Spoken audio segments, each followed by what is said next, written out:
Audio is doing well. I have been having audio troubles, so this is why I am late. I am so sorry. Don't mean to waste your time. Those few people here, including hello, Kronos. How you doing? That have been waiting.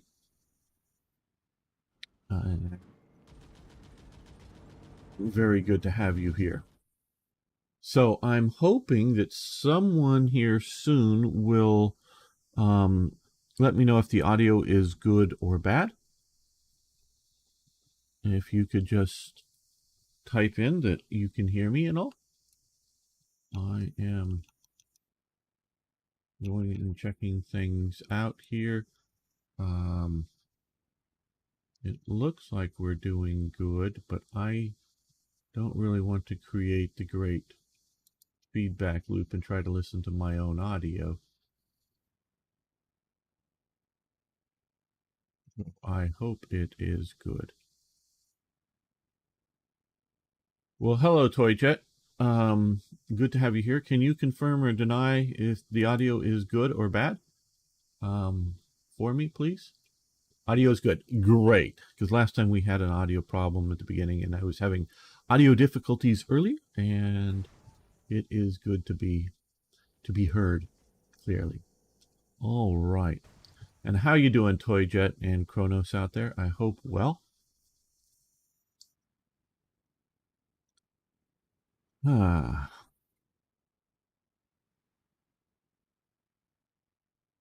Well, let's make an episode.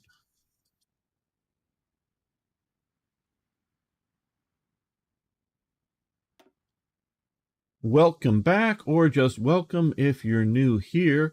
This, of course, is Gamer 1745, and we're playing Hearts of Iron, Black Ice.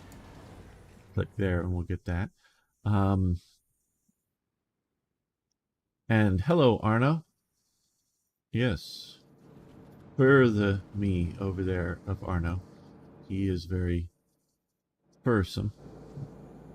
Okay, you need to attack that way. You, okay, I really hate the way that works, but okay. You guys need to cross the river.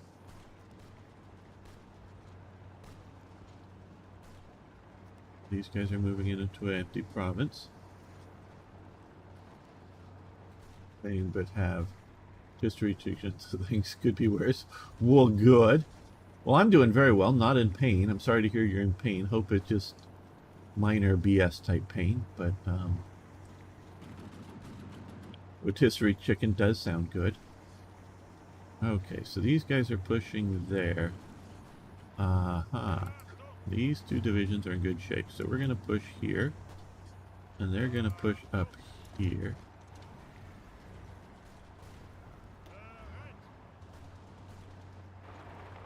This armor division, if it can, is going to drive through to there. I don't know if it's going to be quite that successful.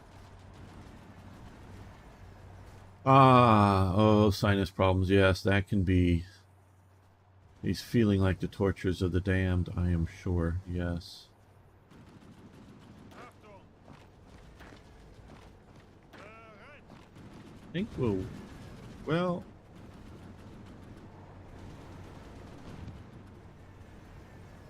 Yeah, I think we'll wait a bit there.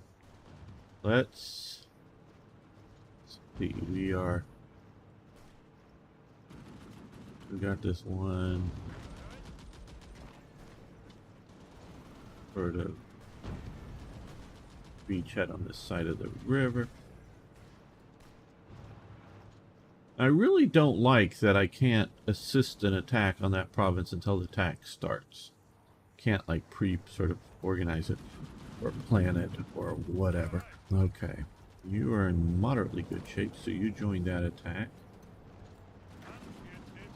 And you're in good shape, so you join that attack across there. Okay, these guys are all being pushed back. These guys are moving in. Got some Hungarian divisions. Now, yes, hello, Kronos.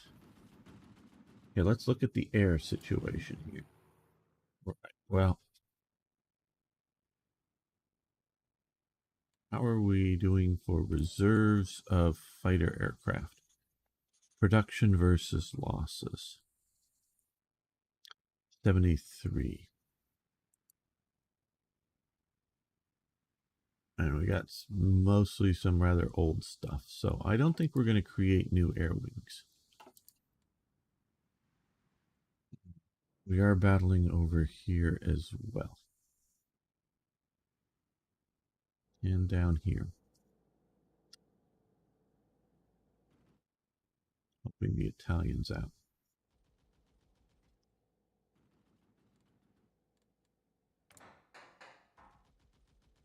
We're really putting some, once these, so far supplies don't seem to be that big of an issue. Then there's some better aircraft to produce. We can look at that in a moment. But so far we can see our supply depots. Have them. What's supplying up there? Or for... Gotta be something more than 4 divisions requiring supply here. Is there a depot in here? In here maybe? I do not know. Maybe they're just too far away from even there to be counted as supply. Now out here, we're pushing here. We're still... We've got shore bombardment from some of our battleships, so... Yeah, we're just doing fair here, but we're pushing on them.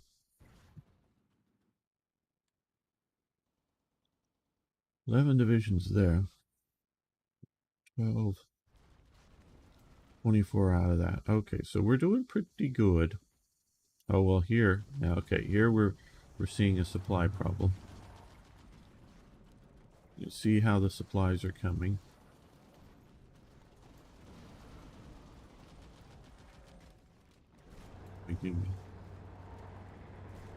The blow from the capital. So, because here we have 13 days, and here it's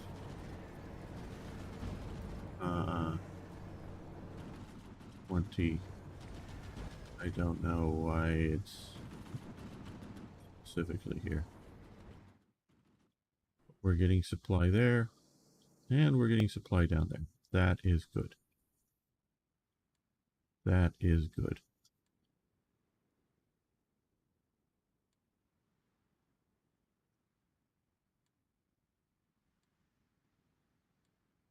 That is good. We wanted to check that out. Now, Kronos was asking about better aircraft to produce. Well, we're currently, I think, up in our most current types here for 109s. And what is it? Yeah, we've got 30 factories cranking on them right now.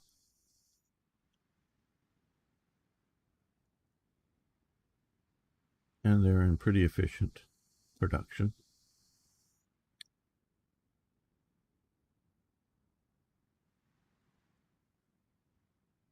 So those old types, what we have are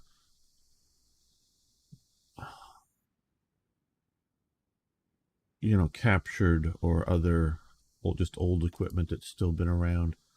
Okay, JU-88. We could go to the A4 bomber. Yeah, let's do that. I'm going to keep these old transports in production just because it is low priority, one factory. We're just doing that. 110s, 110s. Okay, here, yeah. Heavy fighters. How are our heavy fighters doing? Heavy fighters 0 extra. We're producing a few. Okay. Right.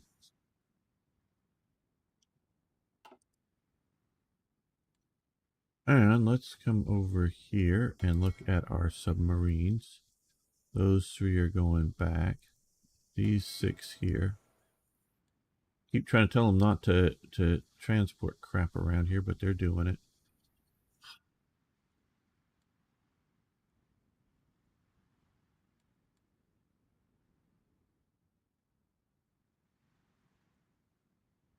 Let's get you out.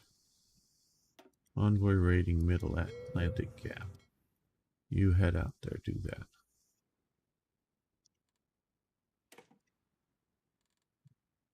Save this here.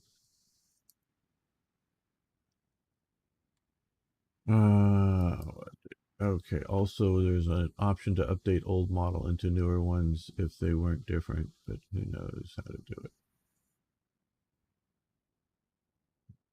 Oh.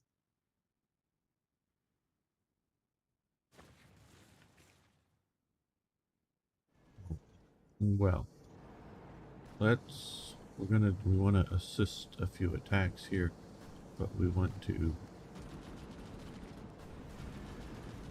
get the attacks going. Okay, now that this is going here, we want to support that.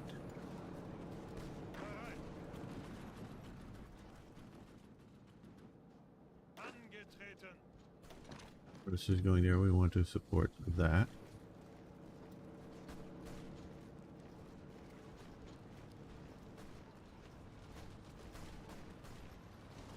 And I think we want to support this. Like that.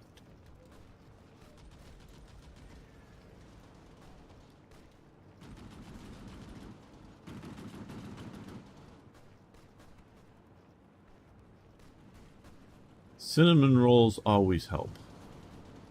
Maybe not with the exact problem you're having, but just help. You're now eating cinnamon rolls.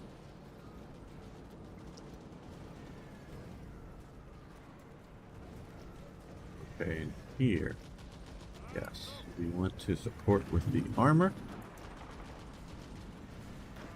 And some infantry divisions and mountain division. There we go. And up here, let's support with this division. So now we're hitting them from 3 points.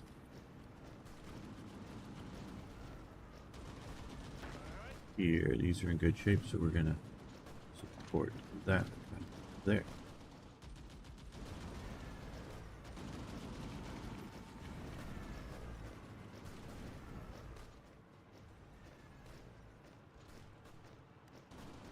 Okay, our armor has pushed into here.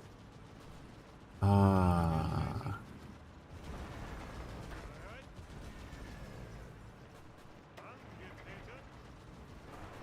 And then the 2 motorized forces into that province.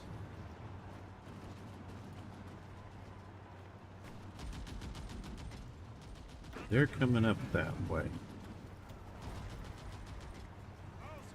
These guys and these guys can attack. That way.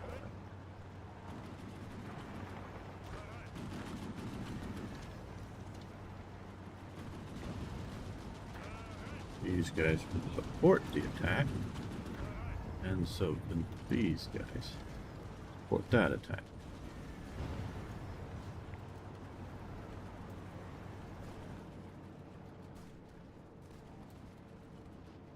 Okay, these guys are now crossing the river and pushing up there. These guys are going to attack there, that, and these guys are going to support them. Bit stronger defense than I was thinking. Ah, the great empire of Japan has declared war on the Netherlands and the United States of America. Aha, December 7th. I wonder that date. So now it is becoming a world war. Just what they needed to do is declare war on the U.S.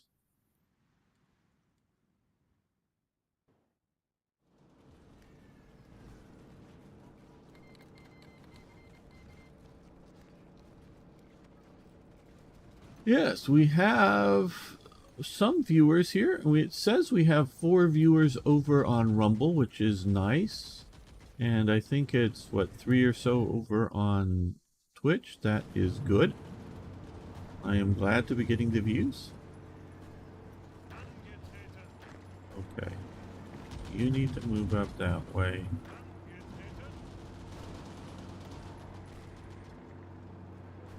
You and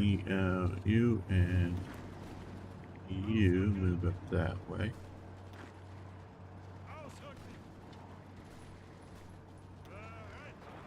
And the armor that way as well.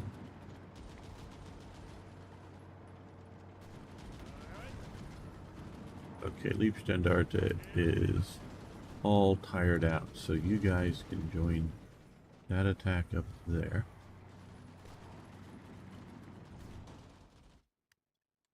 Now maybe what we should do is, since, let's take a look at our air power now. Okay, we're actually winning the air power battle there.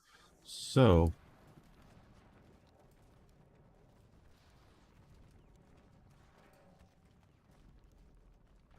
their strength is low, but we're going to do ground attack there. Per unit it's low.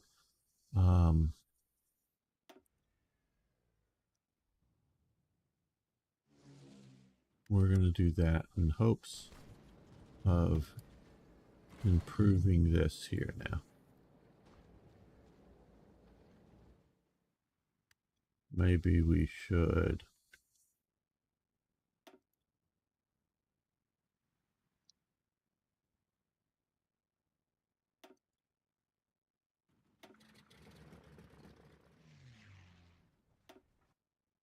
add them to the attack. Yes, we are not that far away from Moscow, as we can switch over to here. I maybe even could push there, but I might very well get cut off at this point. Yes, the slumbering titan has been awoken. It will definitely affect my power balance, having the United States. Now, I will contend, okay,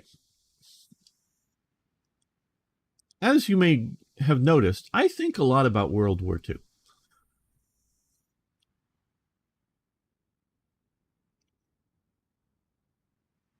And we can see that to a point in the current war in Ukraine, that what matters in both of them is production rates. It is a critical element of the war, is how much you can produce.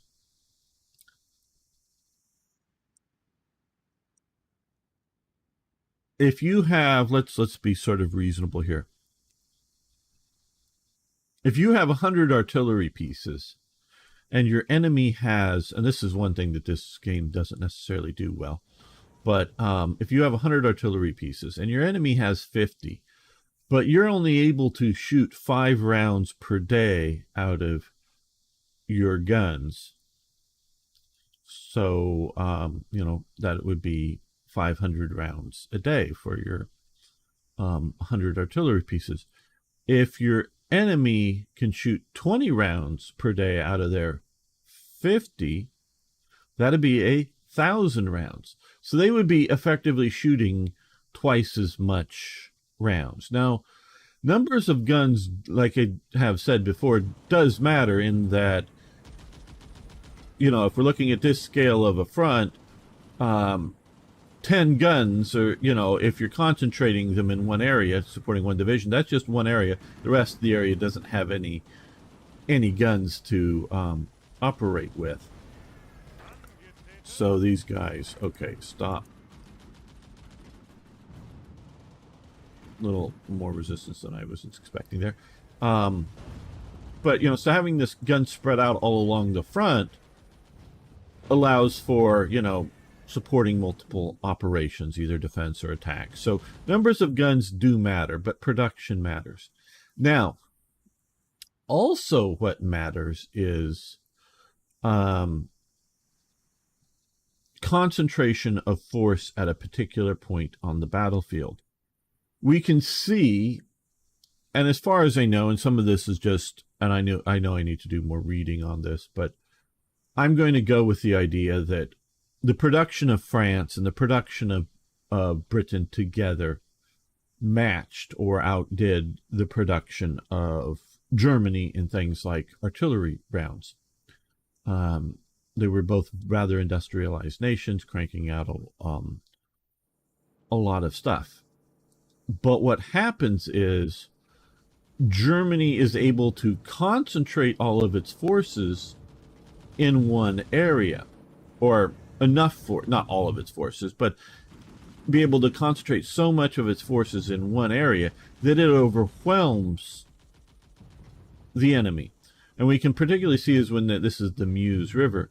When they cross the Meuse River, it's at first denied. Well, no, it's not at first. It's denied permission that the army, the divisions that are getting over, and I forget what general asks to have all of the Luftwaffe's, bombers support the crossing, bombard the other side of the river for like an hour or 2 or 3 or whatever, before coming across the river. And it's denied. But locally, the commanders talk to each other. This is more of a Luftwaffe versus and Goering versus the army kind of thing. Locally, they do basically get all of the German bombers to attack the other side in it at a lower level of talking to each other. And so, you stop bombing the air bases, you stop bombing, supply columns, and you concentrate your forces here of air attacks while you're doing the river crossing. It's just one illustration of it, that the French just do not have the coordination, partly, of being able to get all of their fighters up over that part, that concentrated part of the operation quickly enough. We've talked a lot about the command loop, between a report that there's an attack here that's going back to Compiègne or wherever it is. It's not Compiègne. It's somewhere. There's a chateau that's the headquarters. Goes all the way back to there. Oh, there's a major attack here. Oh, okay. And then, ordering the unit that's down here to move north. So it's the command loop is long and big. Well, the command loop for getting the aircraft over there was, too much, and to get them there in time and get them there. Now, if there's going to be multi-day attacks and they're going to keep coming, the French probably could have done it, but just in the short, brief time period, they didn't. So we can see that, and I would contend that, and now we don't know this for a fact, but I would contend that if Germany didn't need to keep fighting on the Eastern Front, that Germany would have been able to concentrate enough forces to push the Allies back into the sea at Anzio, to push the Allies back down the peninsula, Italian peninsula, to put, to stop D-Day from being able to push inland and work on pushing it back. Now, the question comes is, could the Allies have still dealt with things? Yes, but it would have been extremely, more difficult levels of dealing with it. So right now, of course, we are fighting, got a British convoy there, fighting in the east here. But had the Americans been delayed until the fall of Moscow and Leningrad, we might have seen a very different war. And hello, Starstreak. I am doing very good.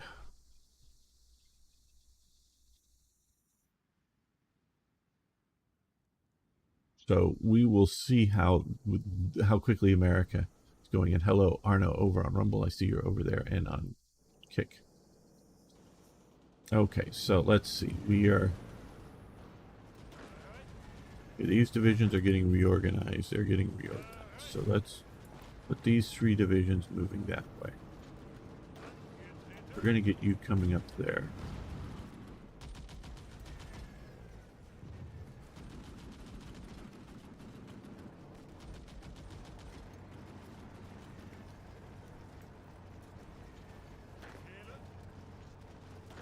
Just looking at the condition of some of these units here.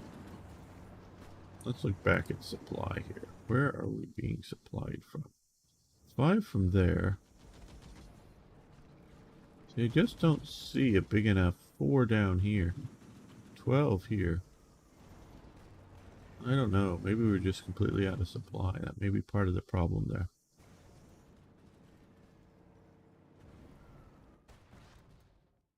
I do love the new railroad system. It is great. Okay, now here. Okay, we've turned this around. We're pushing down into here.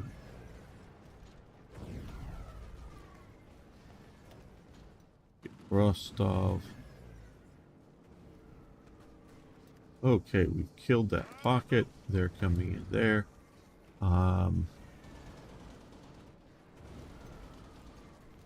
Let's start out by supporting the attack there. We want to push to there.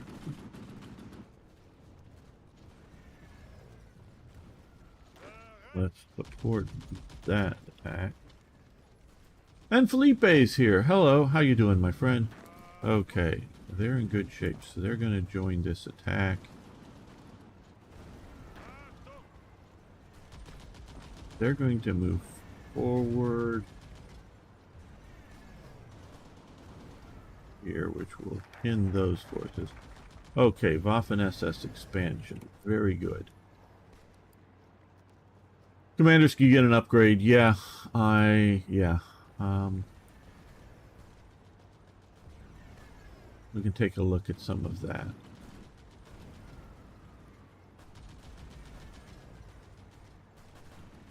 "21 days, command power, nice, but gains general staff, which grants division organization plus 3%, attack 1%, planning speed, which we don't use. Yeah, we'll do that. Now I know that's just sort of a quick one, but we are definitely looking at. Okay, we're going to attack here because we're going to be able to support from there.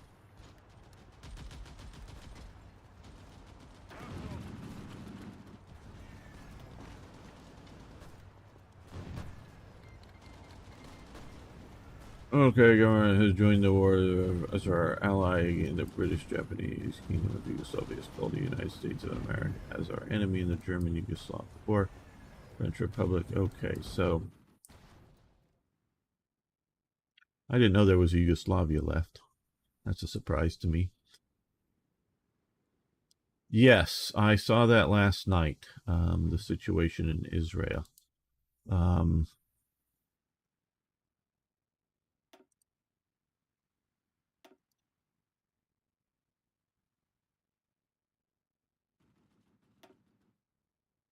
It is tragic.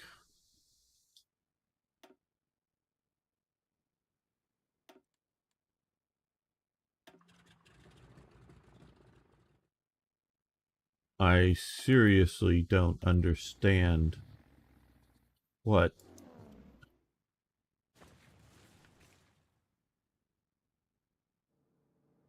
does Hamas think it's getting out of this attack? I don't understand it.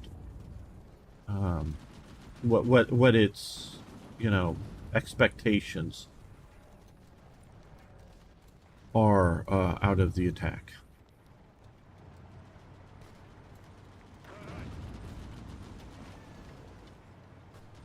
What does victory look like? I know they're killing people, and maybe it's just a feel-good move on their part, but I don't. I don't get it.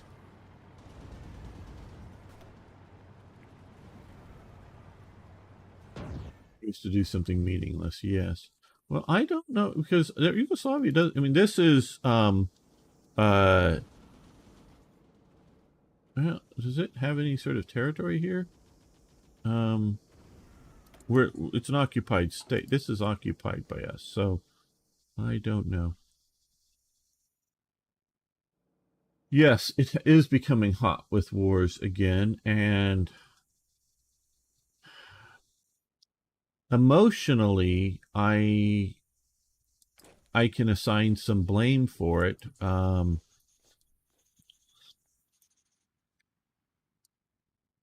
Intellectually, I'm not sure. So maybe that means I'm on solid ground.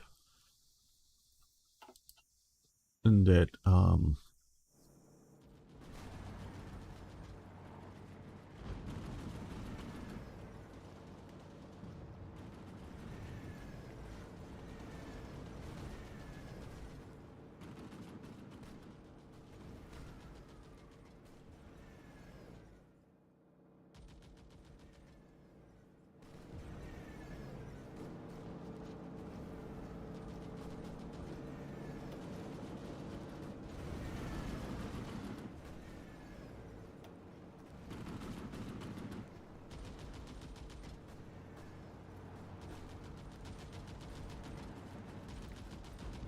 okay, well, these guys have made it into there, and these guys have made it into there. So what we're going to do here is we're going to attack with those two divisions there. That will pin this force that is moving in location. You're going to support that attack. You guys and you guys are going to attack there.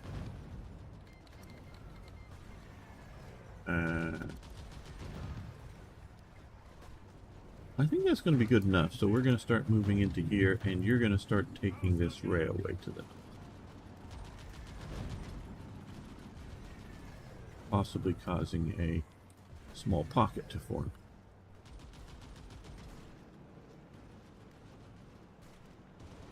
Okay, so we're pushing on here.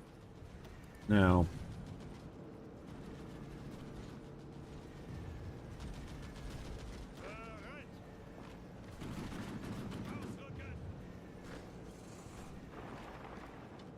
let's attack with those divisions there. These guys can support the attack.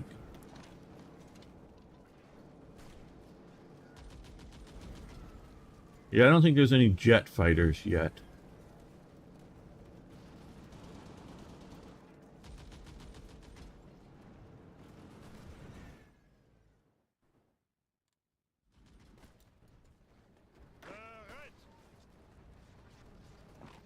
Yes, I take your meaning that it isn't a out-and-out world war, but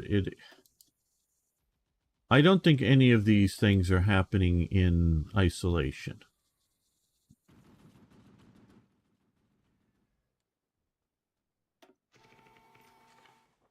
Okay, good that they're now getting some level of...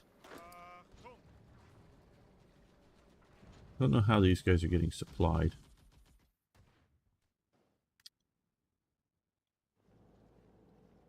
Oh, good. We've got Rostov. Now, move across the river there. And so do you. Because you guys are going to come in and occupy them. We're going to use the German division, which is in good shape. And the Slovak division to push that way. There. And we're going to push this Romanian and this Romanian and this Romanian division there.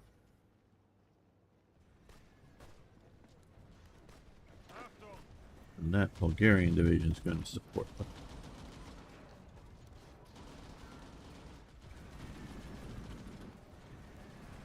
So hopefully they're feeling their southern flank here crumbling.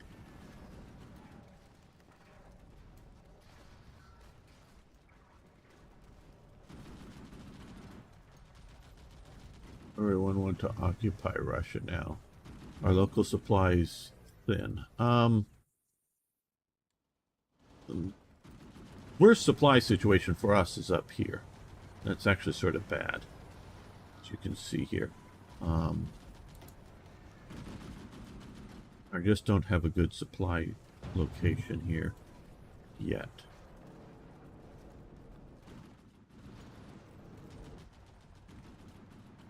I like to get one or the other here.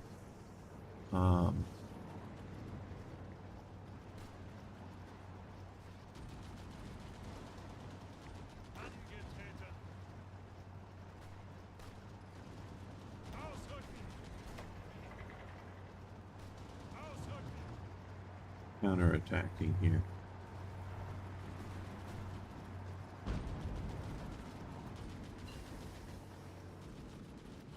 Okay, well, we've got a new barrel of gun capability, so does that let me... okay, improved tank radius, which we're also researching. Improved tank radius, which we're also researching, and there, improved tank, and Aus F chassis. I don't know that we need to do the Aus F chassis. Right, okay,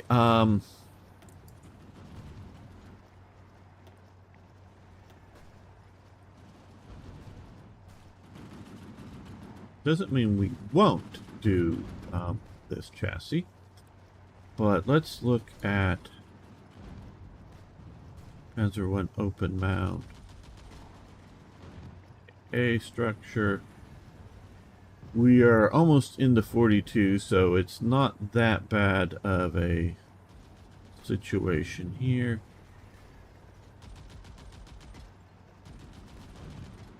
"31 days. We're getting the Tigers developed there, Arno. Don't know when we'll get them into production, but okay. Let's see here.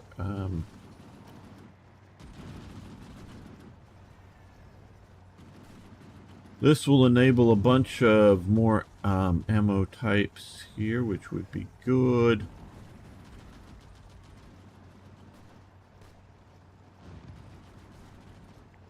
Heat ammunition, that's way too long. Okay, let's spend this on research. There we go. Get that going.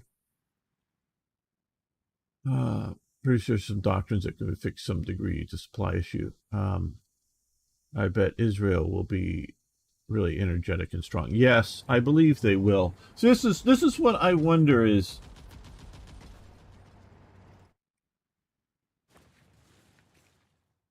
we cannot dismiss, as a lot of people do, I think, a lot of thinkers do, dismiss ideology.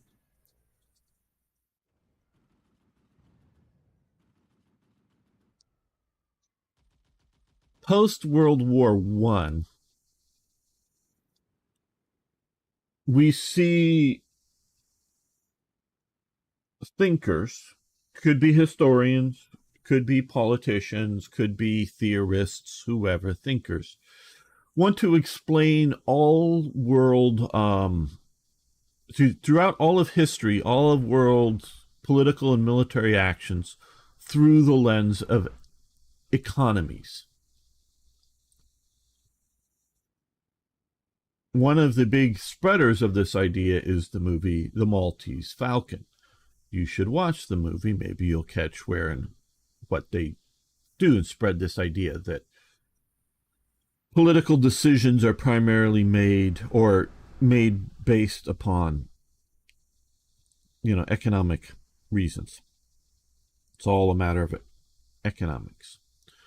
I reject this as a primary reason through most of history. I think this very much comes from Marxism. And you have to understand there's more than one Marxism, okay?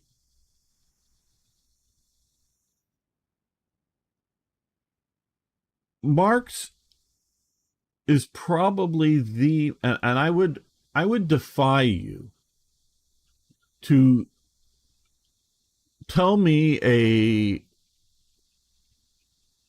um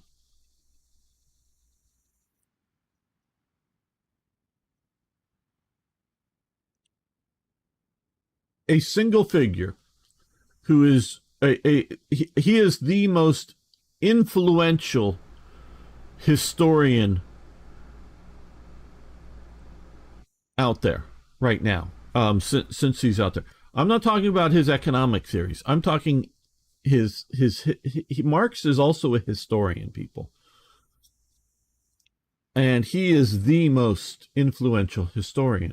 Even conservative, Christian, right-wing types are heavily influenced by Marx and Marx's understanding of history. Now, Marx comes out of what I know as the idea of Whig history, WIG, if you're not understanding Whig history, and Whig historical thought. But he is the most influential person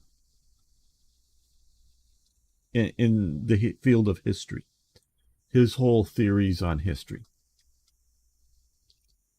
And I think it is just as wrong as any other part of Marx's thinking, but he has become the standard, the idea of understanding history.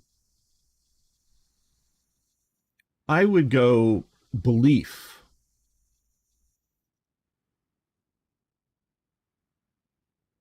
Is probably number one motivation for historical events, and two, personalities are the next most important, and then maybe third is economics.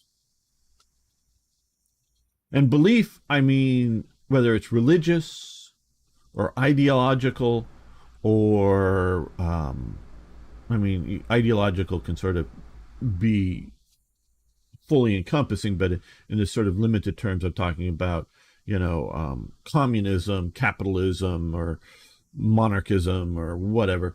But then we also have belief in, which a lot of it ties into some of those terms, but also ties into particular nationalism or particular religious viewpoints or whatever. It's a belief in an idea of, Palestine shall rise again, or Allah, we're fighting in the name of Allah and we're going to win because Allah says so. Whatever. And so we're still talking about Gaza and the attack, because if I'm not mistaken, Gaza is controlled by Hamas. The rest of Palestinian Authority is sort of controlled by the modern day versions of the PLO. And then up here, though I've heard maybe Hezbollah is maybe joining into this fight, is up here. Now, Hezbollah is a Lebanese-based radical Islamist movement. Why are they attacking out of Gaza now? Now, not.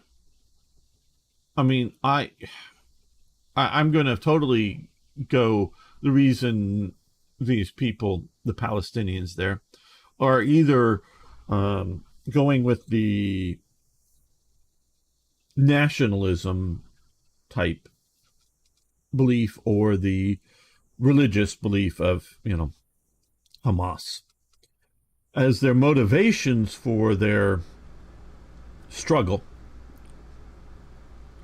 big picture wise. But why now? What is it now? Why are they attacking now? And what do they think they're going to get out of the attack? How is it going to benefit the people that decided to attack? I mean, I could speculate. I'll check the chat out in a moment. I could speculate. Could be, hey, the leaders are old and know that they don't got long on this earth, so let's do it now because I might not be around in a year or two. Could be something as simple as that. It could be as something as simple as we've made all of our plans and they've all been successful, so let's launch them. But even if it's that, what are they doing? There's no hope that they're going to bring down the state of Israel. Okay. There's just no hope of that at this point. There is a hope by Hamas and Palestinian Authority over here that world sentiment and constant irritation of Israel will achieve something.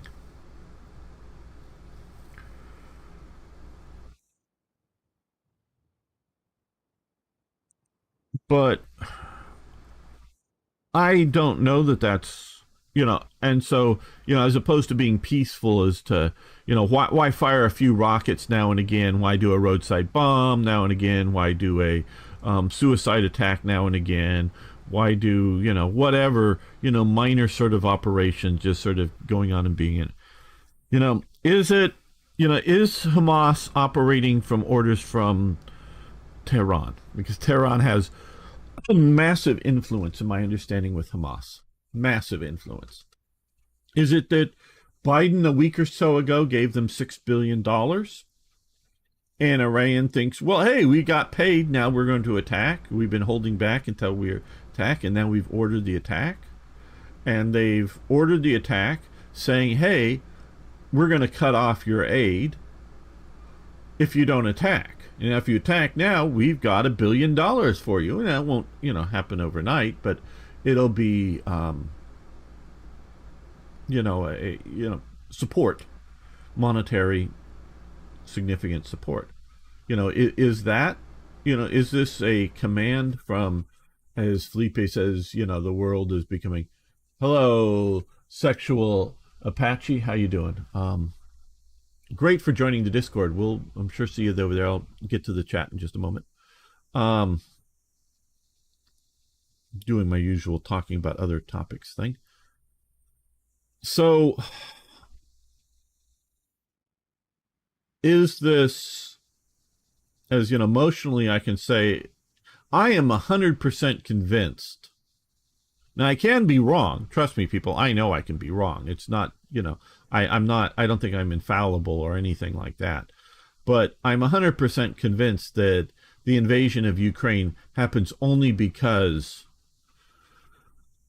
Putin thinks Biden/America is weak. Not that we don't have enough tanks or enough nuclear missiles or enough bombers, but weak in the will to fight sense, will to react sense, because of Biden and the Biden administration.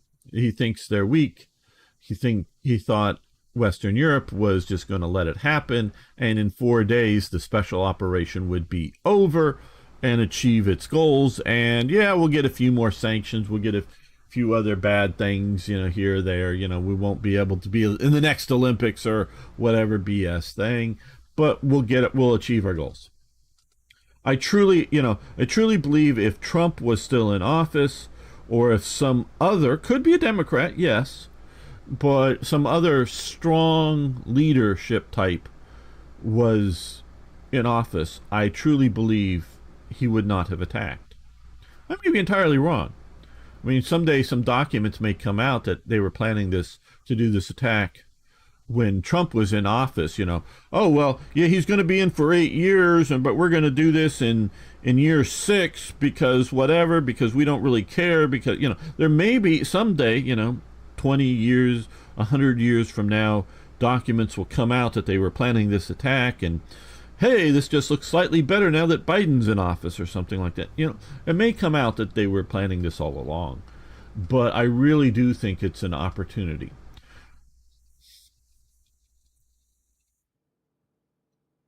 With the world focusing on Ukraine and China,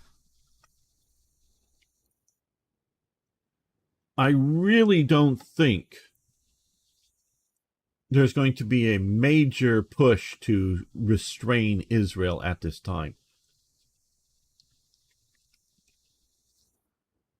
If you look at Israel's history since its founding,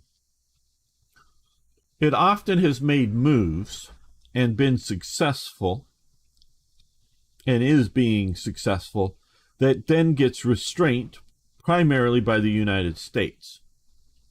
The United States says, "Whoa, slow up, don't cross, the Suez Canal, don't, because they often were afraid of Soviet intervention, because the Soviets had often thought about, particularly with Egypt, thought about deploying divisions to help their ally Egypt, which then might, well, if Soviet divisions are showing up there, well, then American divisions might be showing up there, and then, World War III. So, and then post the Cold War, it's sort of been, oh, hey, yeah, don't behave too aggressively, or we will, particularly coming from the Democrats, because they are generally speaking anti-Israel. Not 100%, because there are definitely some Democrats that are very pro-Israel, but the overall party is anti-Israel. Is threatened to cut off their funding from the U.S. to restrain Israel. And I'm sure the news media is going to, wait 24 or 48 hours and then talk about how terrible Israel is, because Israel has killed a few Palestinian civilians, as if they just decided to do it, not as a reaction to the war that's being fought on them. So Syria is not in a position to support war on Israel because it's still facing its own sort of civil war. Hezbollah might be, but okay, Hezbollah. Egypt and Jordan are not going to be joining in a war against Israel right now. So I don't understand what they think they're getting out of this. Now, it may also be, hello, M&M Best on Alt. How you doing? It might even be as simple as the Hamas leadership is realizing the aggressive young men that they have trained up, that they have indoctrinated, are becoming unsettled at being peaceful, and they are itching for action, so they've just let them loose to go fight and die, and and they get to blame the great Satan of Israel for the training up the next. I mean, there may be some practical things like that, but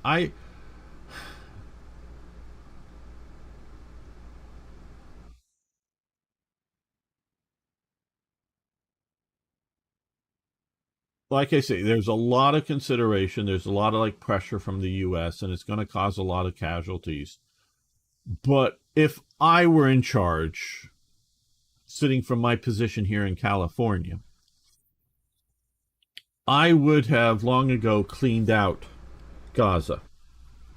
My first steps would have been to fully reoccupy Gaza and move through and demilitarize it. Basically, shoot anybody with a gun. And not shoot every civilian or you see there. No, nothing like that. No great massacres. Just anybody who's doing resistance has a gun. I mean, like in their hands, not like you've gone into their house and searched their house and found that they have a gun. I'm talking about somebody with a gun in their hand. You shoot them. And gone in and completely reoccupied Gaza. Gaza is a very small place, highly densely populated. And then once I did that, I would clear the people out. Now, where do they go? I'm not sure. Lebanon, maybe. Just dump them there. Just the Lebanese authorities are just incapable of stopping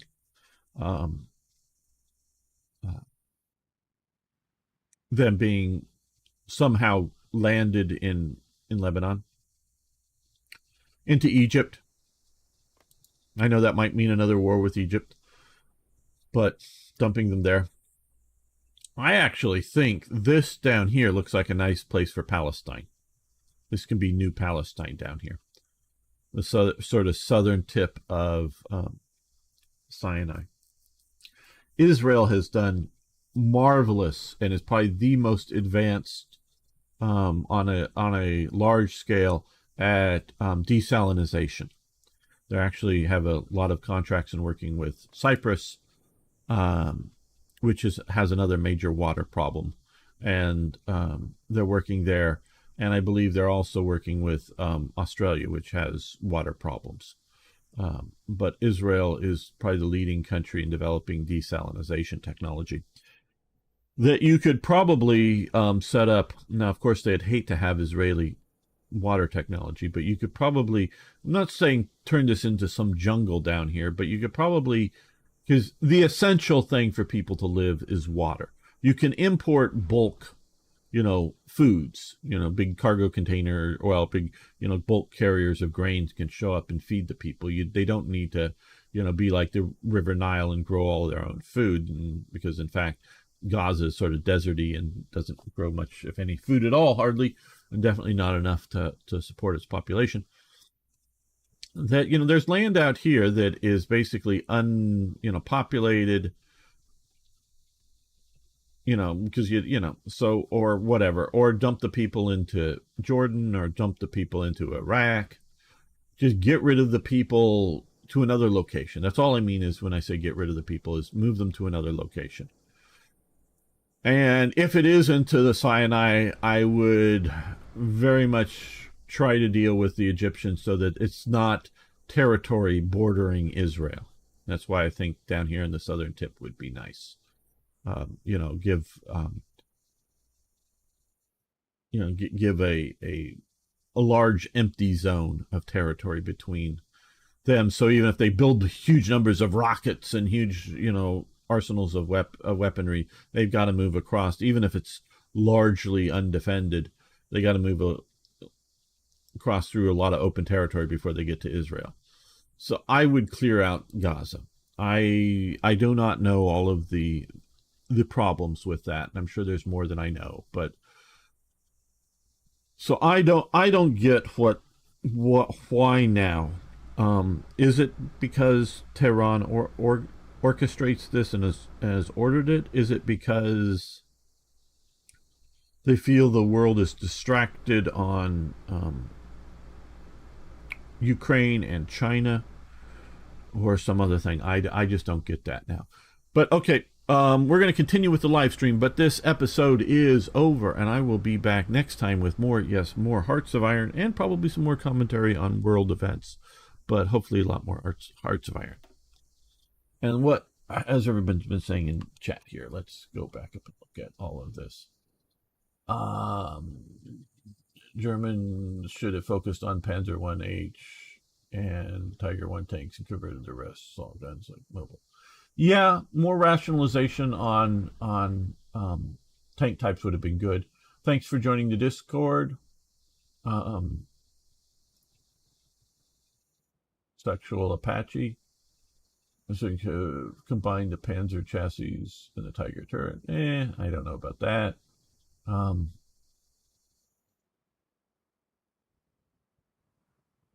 Only weak spots lower glaciers to reinforce lower glaciers. Now, unless you destroy the tracks, it can't be stopped, either destroyed. Yeah, well, you can always bomb things or destroy stuff. Yes, America. M&M best on alt. How you doing? Okay, what is the origins of Palestine? Genuinely curious. If they get Palestine out of the game, next objective might be Lebanon or Jordan. Well, Palestine. Oh, I don't know exactly how you're meaning that, but yeah.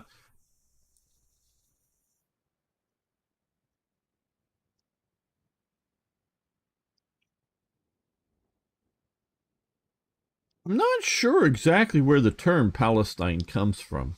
I don't know exactly what it's referring to.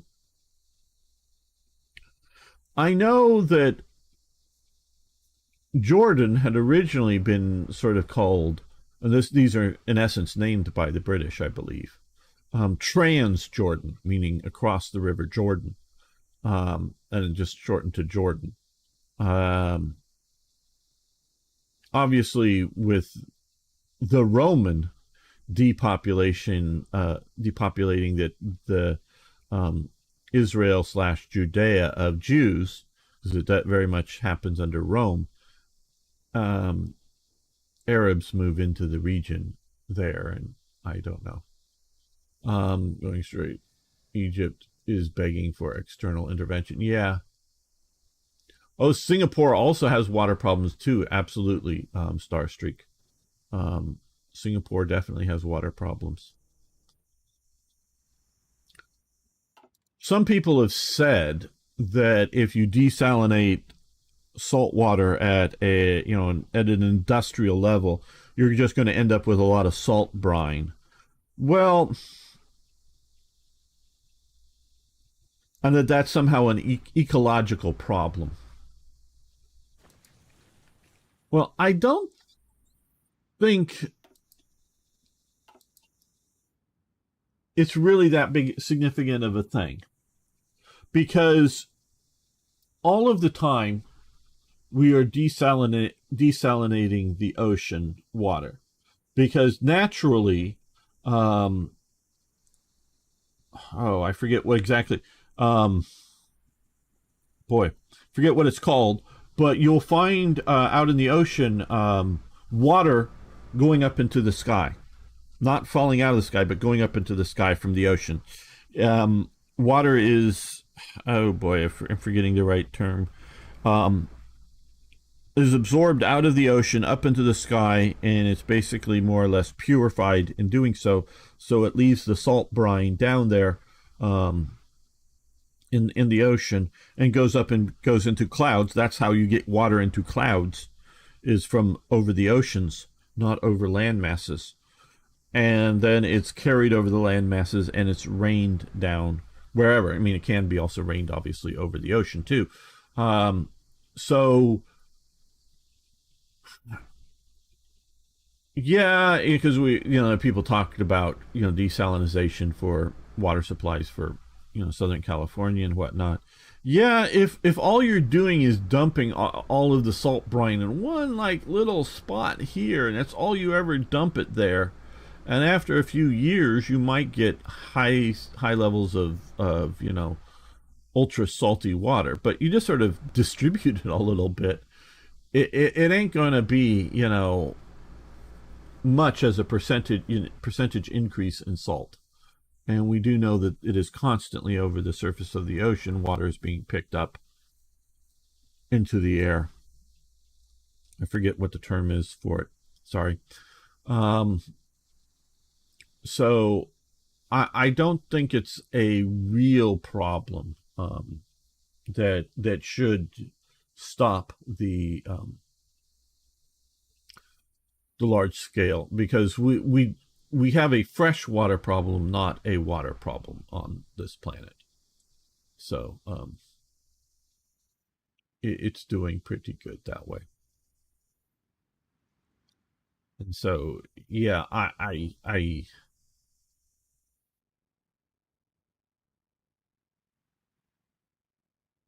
the end, all the water goes back to the sea. Absolutely. Yeah. I mean, certainly. Yes. And that's, whether it's goes up into the clouds and then rains down and flows down the Mississippi River and back into the sea, or someone artificially, takes water out of the ocean, separates the salt out and other impurities, but salt heavily, out from it, give it use here. And then, of course, like you say, it will be used and flow through either through the sewage system, which is generally cleaned up before we dump it back into the ocean, or through the drainage system, which is just what we call storm drains here, that mainly deals with rainwater, but other water that will flow back to the sea. So it'll go back to the sea anyway. So it's not really, if, yeah, like I say, if one little spot here has a huge amount, yeah, that would be bad. But if you sort of distribute it somehow, dump it onto barges as, the brine periodically, and then go dump the brine, back into the sea in various areas here and let it spread out, the high concentrates of salt, that's not going to be a serious problem. And earlier I was talking about how wrong Marx is on things. Marx is hugely wrong. Marx comes out of the same thought process of Malthus. Malthus is also highly influential, but Malthus is also wrong. Malthus believed that, well, he was right that there was a bit of a population boom in the 19th century, and he believed that that was going to cause chaos and struggle for resources. And so, too many mouths to feed, and people were going to go to war and whatnot for food or water. When he is just so wrong. We are nowhere near the level of food production the earth can handle.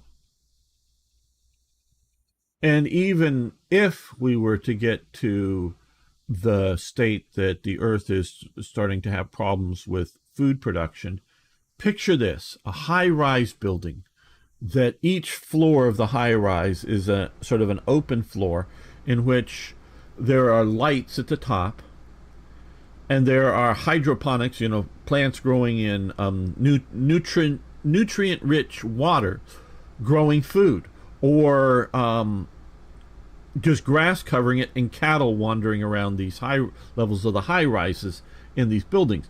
And all you need to do that is, well, the building material, which the earth is made of it, and energy. So once, and I do believe someday we will crack fusion, not fission, the current nuclear power, though we could use a lot more of that, but fusion power. And also, which is also a bit of a difficulty, of separating out the hydrogen from the oxygen in water efficiently enough to then use it and burn for that, so that we would have plenty of energy for running these things. So we could do, huge multi-story towers that would be agricultural towers and grow huge amounts of food. So we have huge amounts of water, and we have, which is also energy, and we have lots and lots of land, and we can see that there are people that are very happy to live in places like Hong Kong, which are highly densely populated, if you make it, or you could look at current day Shanghai or something like that. If you make it nice to live in, they will live there quite happily. And so, and with the ability to grow food, Malthus and Marx are just wrong on so many levels, both of them.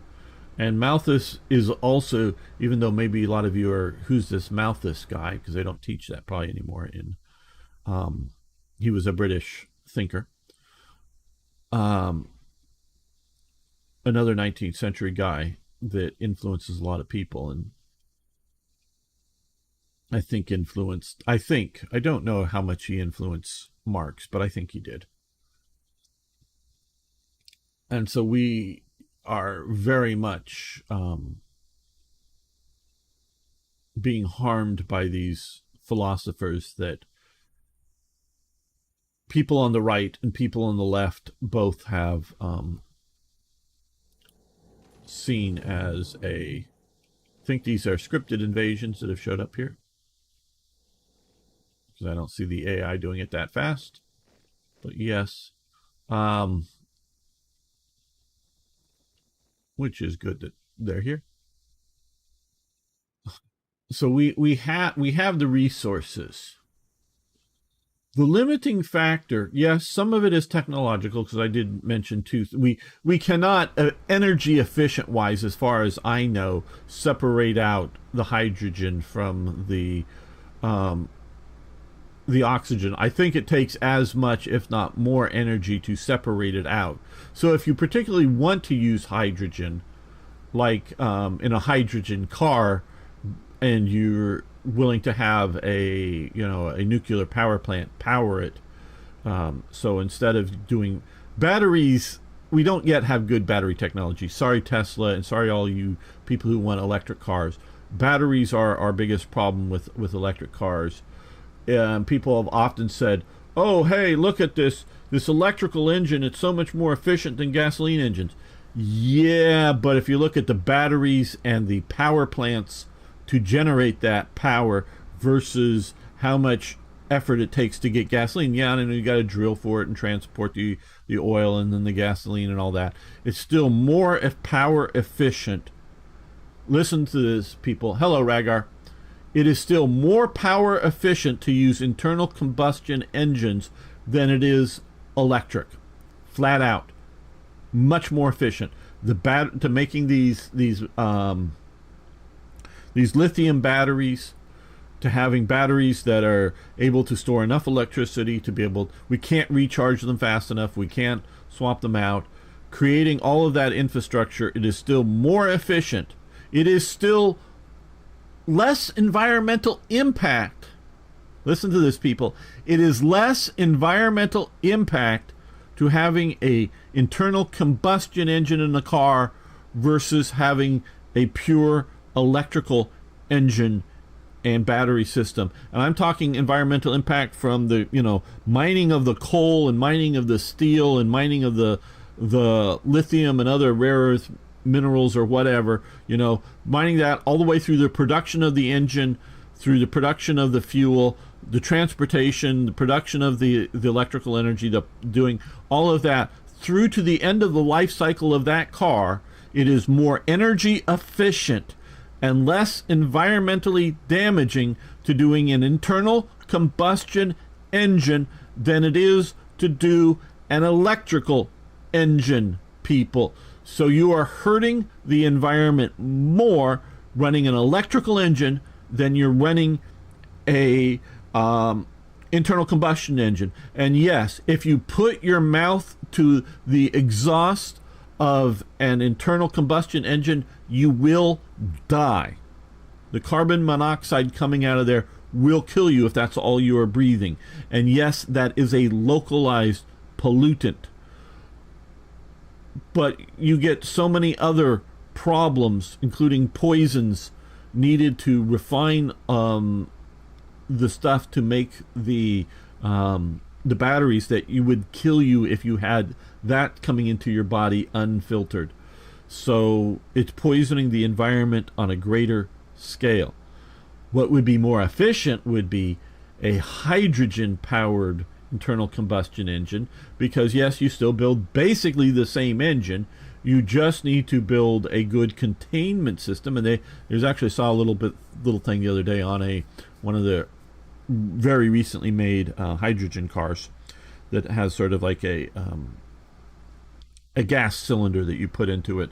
So instead of going up like a natural gas car or something that they have, that you sort of like a gas, or sort of like a gasoline car, that you go and you pump the gas into a permanent tank in the car. You're more plugging in a cylinder into it, and so you're swapping cylinders or something. But a hydrogen base does that. If we can get to separate that hydrogen out relatively efficiently, it burns with zero emissions.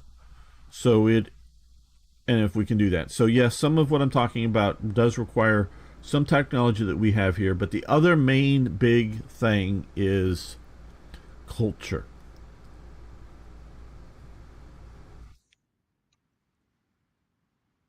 These people aren't ready for it. These people culturally aren't ready for this world that I'm talking about with modern industrial capabilities. Culturally, they're not ready for it. None of that works. Well, I'm going to grab a Coke. I'm going to be right back, and then I'll check the chat out, and then we will make another episode and go on. Let's get you a pretty picture to sort of kind of look at. I'll be right back.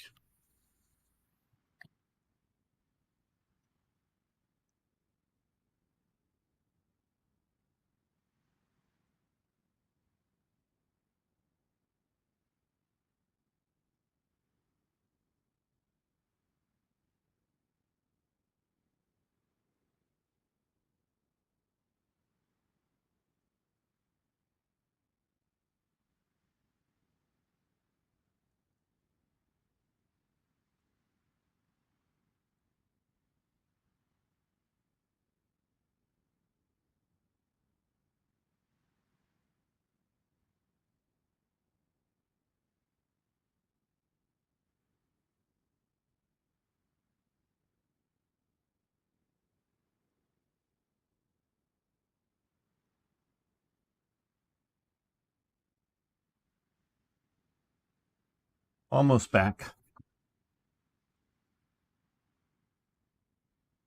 Oh, let me go deal with one other thing here.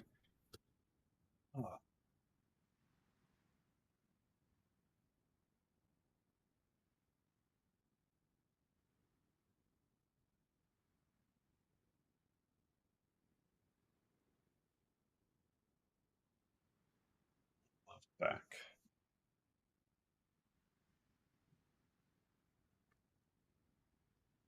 Okay.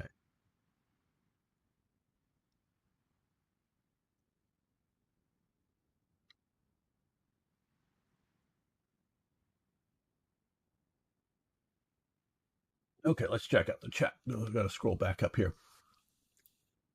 Floating offshore farms in land port. Absolutely, you could do that.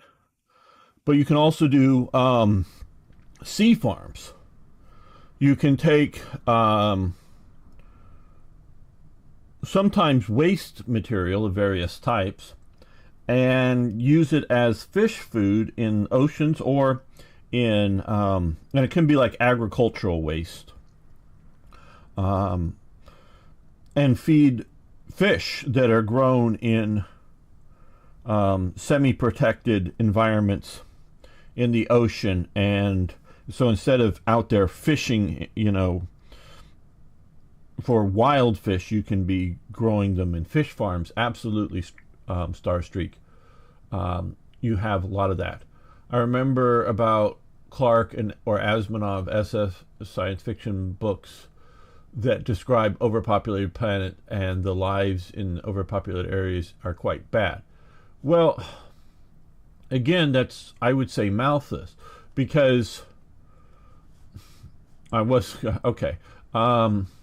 we can see right now it is pretty bad in San Francisco and it is pretty bad in New York. But I would say that it is not so much the population scale. I would say it's the current governments. But we can look at highly dense. This part of modern day Japan, sort of Tokyo, Yokohama, is fairly highly densely populated. Seoul is highly densely populated here. Shanghai is highly densely populated.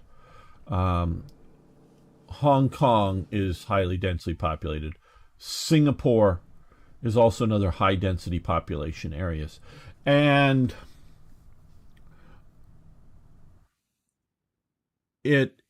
I would say, reasonably good living conditions. Now, a lot of Americans, including myself, like to have a little bit of square property with what we call, we call it a yard. I know in England they call it a garden, but with like a front and back, grassy area and a freestanding house. That is sort of our desire for living for most Americans. Some really do like the San Francisco and New York and Chicago that are high rise living. There was reasons I picked the cities that I did, because yes, Mexico City is highly densely populated, and so is Brazil's Rio de Janeiro, but there are mass slums there too. So population density is not the real issue, I don't think. My understanding is that if the big island of Hawaii was flat, it's very mountainous, but if it was flat, you could put the entire human population just standing comfortably next to each other. I mean, tightly, but not like crushed packed, but tightly packed, but comfortably just standing next to each other. The entire human population could stand next to each other on the big island of Hawaii. Okay, so if we look at that as a high density, so that everyone, and let's just for the moment, it may not be true, but let's for the moment say that we could stand everybody there. Okay, well, if we were to make a Hong Kong, Singapore type environment, multi-storied skyscrapers, well built, well lit, reasonable amount of room in for people to live in, not like closet level apartments, but decent sort of size apartments. We could probably fit, again, if this was relatively flat. It's really actually steep side mountains and whatnot. But if it was relatively flat, we could move, and if it wasn't active volcano, that's another problem, which might actually be a good thing. Now that I think about it, could be, use that to generate power. But we could move the entire population of the planet onto this one island here. Okay, so if we could move in a practice, so my opinion, again, this is my opinion, I don't know for a fact, but in my opinion, we could, in a practical way, move virtually the entire population of the planet to the big island of Hawaii, or an island of that size. So, we could pick Madagascar, which is huge compared to it, or we could pick, I don't know, Sardinia or something like that. We could pick one island, the island of Ireland.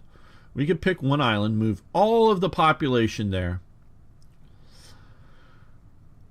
and we could have, virtually all of it. We could have some farms, the big factory farms that are heavily mechanized, and then let the rest, or multi-story buildings like I talked about before, and then we could let the rest of the world go natural. No humanity. We could move all of humanity to Ireland if we had the energy budget.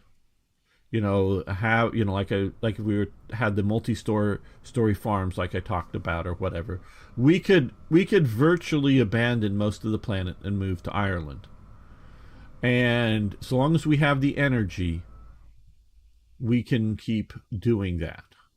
So this planet, it's running out of resources if we're talking prior to the Industrial Revolution, yes. But if we're talking post-industrial revolution, no. Okay, mathematical equation: the cost of high population, so the cost of high population rising exponentially. I don't know about that. You can see problems now. Cost of copper got up to so high. Yeah, I know, but that I think the population won't become a problem because low birth rates. Yes, we're actually overall. My understanding is globally we're in a population decline. I know some areas are still having lots of population, so that is. Malthus also believed that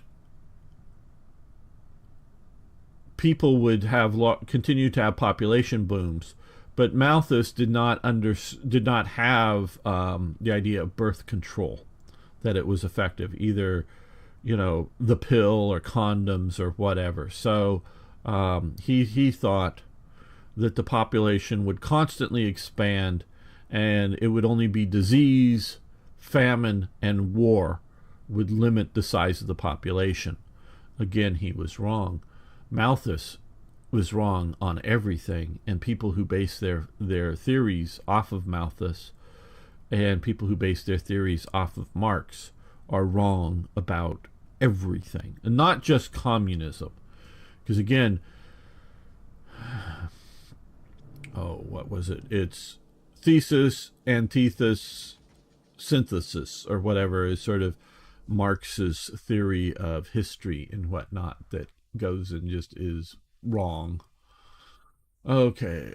Open cast mining, bad sort of mining. I don't know, because it looks bad at the time, but you can, once it's done, you should fill it in. So I don't know that that's bad star streak. They won't do it unless there is some economic interest in hydrogen-powered cars. Well, see, this is the thing. I think gasoline-powered cars are a great and wonderful thing. I am not trying to get rid of gasoline-powered cars. I think the ideology of people have no, I want to see template. Okay. Has convinced themselves that gasoline-powered cars are bad. I think they're good. You are absolutely right. Right now we're doing good. How far are you from the PAC 44? Yeah, long ways from that, Arno. Long ways. Okay. I think that straight up using flat cannon are better than HE shells. I'm not sure. Okay.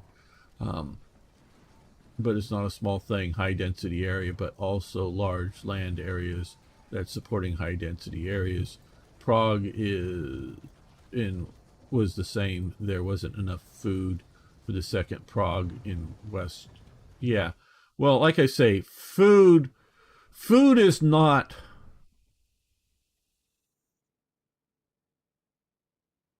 Most of these areas are microstates too. Well, yes. Oh, of course. I understand that. Hong Kong, it was a pseudo microstate, but is no longer. Shanghai is not a microstate. Seoul is not a microstate. The greater Tokyo region is not a microstate. So, only Hong Kong and Singapore were sort of microstates for a while. Singapore still being a microstate.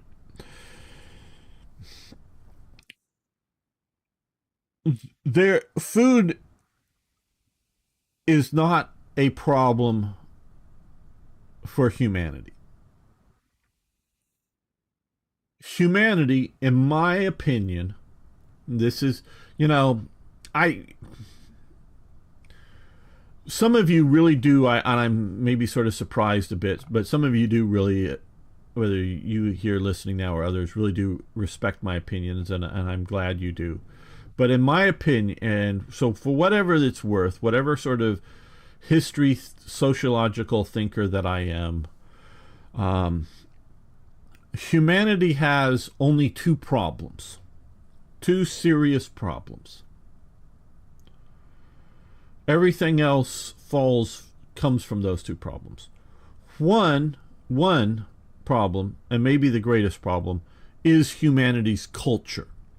I am a culturalist. I'm not a racist. I'm a culturalist.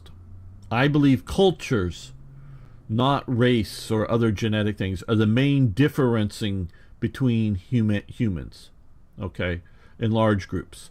I believe culture. So if I talk about a particular area of the world that's not ready for things, has nothing to do with their race, in my opinion. Or if it has anything to do with race, it is, the 1 or 2 or 5% of the reason. The other 95+% of the reason is culture. Okay, so even if you could prove that there is, even if, and I don't necessarily think there is, there might be a slight kind of thing, and some of it we could see race is if you take a people that are designed for being in a very northern climate and you move them to the tropics, that, sunburn. I don't know if there's a similar sort of thing if you take people that are designed for being in the tropics and you move them, up to the Arctic Circle. There might be a genetic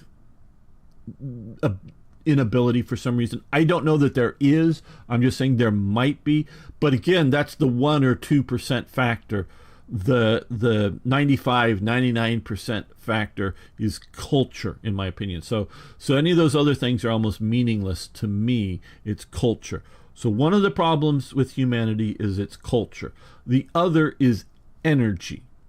Those are the only two problems we have. Because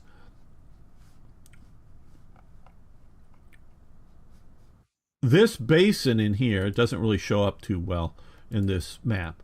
This great sort of California basin can grow huge amounts of food. The only thing that's lacking is water.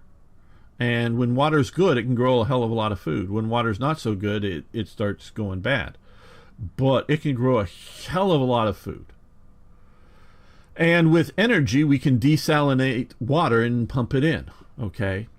With energy, we can build aqueducts, which we have, but sometimes there isn't enough rain or whatever, or snow in the winter.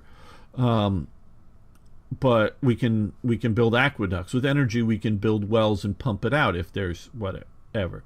So I do believe, I could be wrong, I don't have all the stats, but I do believe the United States alone could grow enough food to feed the world.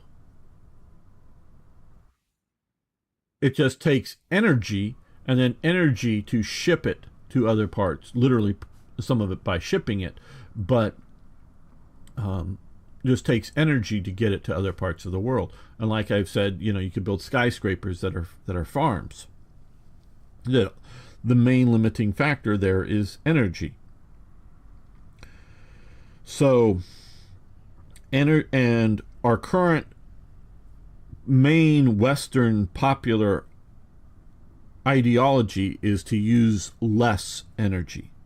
They believe the use of energy is somehow a negative thing, that either it damages the environment, or there is a Malthusian belief that energy is finite, and if we use too much of it, we're either denying future generations or we're denying its use to other people. To the point that some of the stuff I've been watching and reading on YouTube is that with the shutting down of so many coal-powered electrical plants in America, you might think that we are stopping producing coal. Well, they have increased, I would say, unreasonable levels of environmental penalties on coal mining and having a lot highly regulation. But my understanding now is that a lot of these coal mines, many of them have stayed open. Some of them are being reopened because they are shipping the coal to China. So even though they're shutting down coal in, energy in America, other parts of the world are buying the coal because it is good, useful, and you can still economically, get it out and ship it out. Partially because We here in the United States have railways and other, but primarily railways that are set up, and they can go to ports and put that coal efficiently on ships, and those ships can go around the world. Where other places in the world might have the coal, but they don't have the modern, efficient coal mining situations, do not have the modern railway setups and port setups and whatnot to do all of that. So those, to my understanding, are humanity's only two problems, real problems. Obviously, and its culture is the idea is, Somalia and Ethiopia. If you look back, We Are the World and the Live Aid concerts and all that stuff to feed these people in famine. The reason they had famine is because of culture, not environment. Oh, certainly the crops that had been growing, the local farmers had been doing, that there was a bad environmental situation, that the crops all failed, so they had famine. Their cultural problem was is they objected to being ruled by Italians or Germans or French or British or whoever, and wanted to throw them out because they didn't want to be ruled by these foreigners who were going to efficiently modernize their territory. But they didn't like that. It's a cultural problem. It's not a physical problem. It is a cultural problem. Sure, you wouldn't have the famine if they did that. So yeah, Singapore drastically depended on trade, and if they got into war with Malay, they would really, yeah, absolutely, they're dependent on trade. Yeah, culture has been the reason for most wars in the early days, or straight up thirst for power, but mostly culture. Yeah, well, that's why I say it's an ideology, which culture is an aspect of ideology. It's a belief system. It's what holds a group of people together. And it's either that or it's personalities. Whether it's one, medieval lord wanting to own the valley next to his, so he goes to war with his neighbor. It may not be anything cultural or religious or other ideological conflict. It may not even be a nationalistic. It just could be one leader attacking another leader to get territory. So it's either in my opinion, the two primary are either personalities or like ideologies or belief systems or cultures that are causing the wars. Economies are at best level 3, not level 1 or 2. Frankly, being against occupants is correct behavior. They could modernize themselves, but even modernization would just be delayed 50. Well, I don't know, Rhaegar, did you see my rant a month or more ago now that I put up? I even put up a special episode about 2 hours. We go into how the Western world encounters a world that doesn't change. They're not going to fucking modernize, okay? They're not going to fucking modernize, right? I'm sorry. Africa is the most blatant example, but we can look at various other parts of the world too. But Africa is the worst blatant example. They're not going to modernize. Okay? They're not. Why are they not? Because it's cultural. That's why they're not going to modernize. They don't modernize. We can look at the Balkans, okay, people, and no, I'm not an expert. I'm sure I'm going to be proven wrong. But are you going to tell me that Albania is somehow radically changing, modernizing, developing? Oh, I'm not saying that there isn't somebody being contracted to come in, some foreign company contracted to come in and build some modern building somewhere in Albania. But is Albania fucking changing any way, shape, or form? Really? Really? Is Albania changing? I know there. I don't know. I know Ragar is from Europe and Arno is from Europe. I'm not the furthest future. I don't quite get that. Or I'm not the furthest future. I think that in the future there will be very low birth rate and people will live for hundreds of years. Well, I don't know. I don't know about aging. That's a little too much biology for me. I'd love to live for hundreds of years. I wish I could.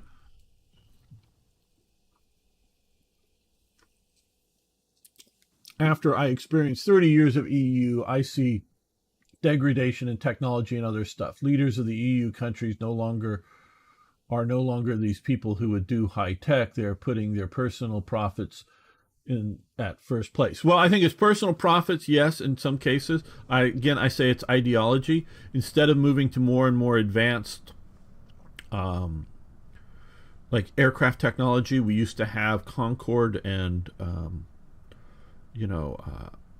faster than sound commercial travel. That has gone away, so we've degraded. There is some, but tell me, Ragar, tell me, Arno, tell me any other person living in Europe, is Albania modernizing? Is Albania, again, I'm not talking about them hiring a foreign company to build something good somewhere, but is the culture, is the people changing, modernizing? For example, there's investigations into which hormone. Yeah, okay, yeah, I'm not hormones and bones. I mean, that would be great. I would love it. Yeah, hey, hello. What is that? I don't. Mapping gaming. I get mapping gaming. I don't get CQPT mapping gaming. But hello. Interesting name there. Hello. Yeah. Okay. So yes. So Albania is not. So I'm not even talking again. I am a culturalist, not a racist. I don't think it's based on race. I don't think somehow Albanians are so genetically different from Southern Italians or Northern Greeks or whatever. So Albania is not modernizing because it's not in their cultural viewpoint. Now, Albania is a welfare abuser, okay? It said Capti. Okay. Capti Mapping Gaming, how you doing? So, without significant foreign influence, whatever that might mean, without significant foreign influence, Albania, yeah, I mean, in the next 1,000 years, I'm not saying it's going to be, if no one invades, if no one conquers, no one forces anything onto Albania, we just sort of let Albania be. And we monitor any Albanians who leave to make sure that they're not criminals or other people damaging other countries, but people in Albania just to get to be Albania. In 1,000 years, I'm not saying they're going to be exactly as they are today, but they're not going to be like the Italians or the Germans will be in 1,000 years, okay? So, yeah, they will import some culture, some cultural ideas, but they're probably going to stay. So unless somebody goes in and conquers Albania, whether it's something called the EU or something called Greece or something called Serbia or something called, I don't know, McDonald's. The corporation of McDonald's hires a bunch of mercenaries, soldiers to come in and occupy, and they decide they want to conquer, for whatever reason, conquer Albania, and no one questions McDonald's. I'm talking about the food chain. Decides to conquer Albania. So unless somebody decides to come in and conquer Albania and set up, see that's part of the thing is the conquerors need to set up like most European colonists would set up schools. and would change people over cultures through schools and through other means, training to be good McDonald's employees, because see, they may want Albania to grow beef, grow some wheat, and all of McDonald's stores all over the world will now entirely be the workers will be Albanians. They're going to train Albanians and send them around the world to be McDonald's workers. So wherever you go into a McDonald's, there'll be an Albanian helping you out. And I'm just picking on Albania, but it could be Kosovoians or whatever. It doesn't really matter. And that would change Albania. Maybe for the worst, because if it's turned out to be a slave state, Albanians are forced to work in McDonald's and they have no choice. And although they're being paid money, it's you can pay a slave if you want to.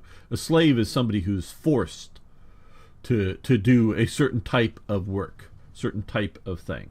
That's what a slave is.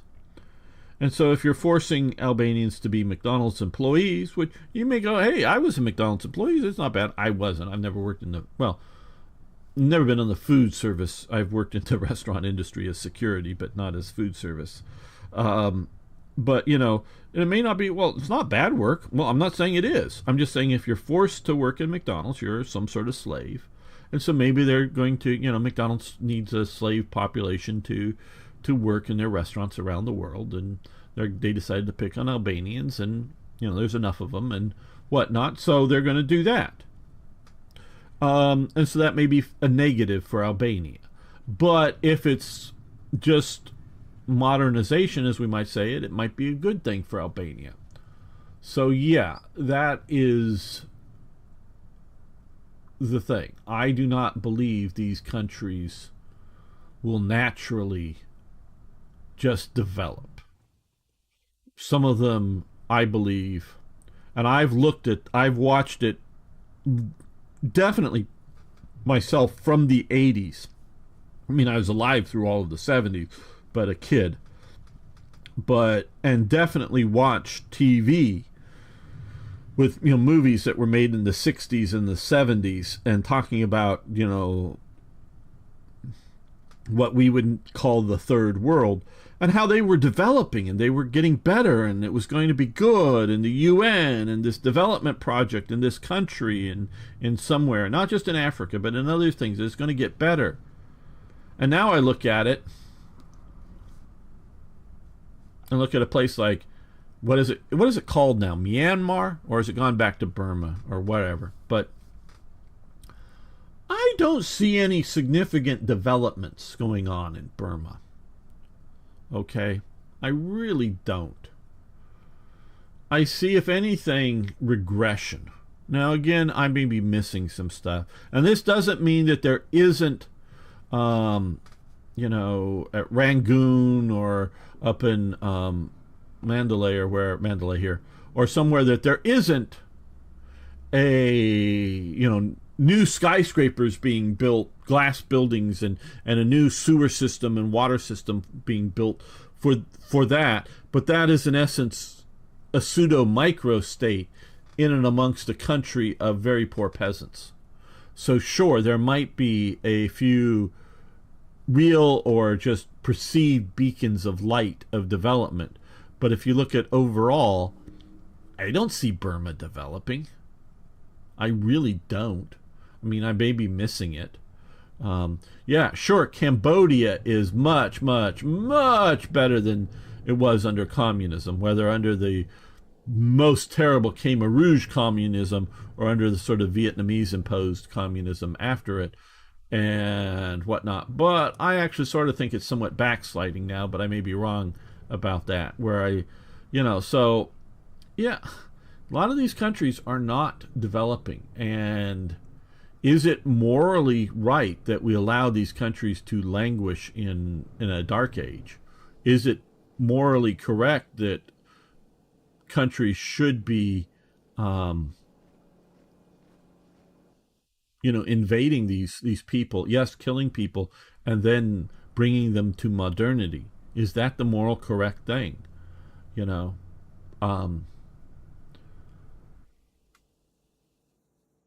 Are students slaves? Well, children do not have, the same rights as adults, okay? They are, if you will, wards of their parents. And so children must do what their parents tell them to do. That I culturally believe is the correct way. Some people may think that children should be telling their parents what to do, but that doesn't, I don't think, make sense. So if you're forcing somebody to have an education as an adult, now we can say that yes, there is conscription even in a relatively free society, and we can talk about that. But and so we can talk about things. But so if you're forcing an adult to have an education, that might be a slave element thing, but a child, no. So yes. Actually, Mafia is modernizing, but normal folks are low goals. Okay, Ragar. Yeah, and so, yeah, and I'm not saying that there isn't any development in the country of Albania, but it's not,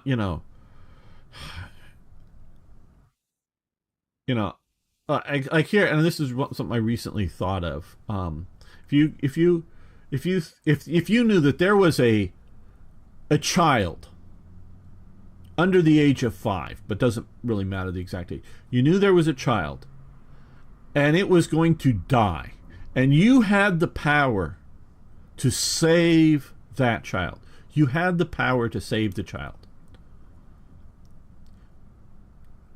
Is it morally right for you to not save the child?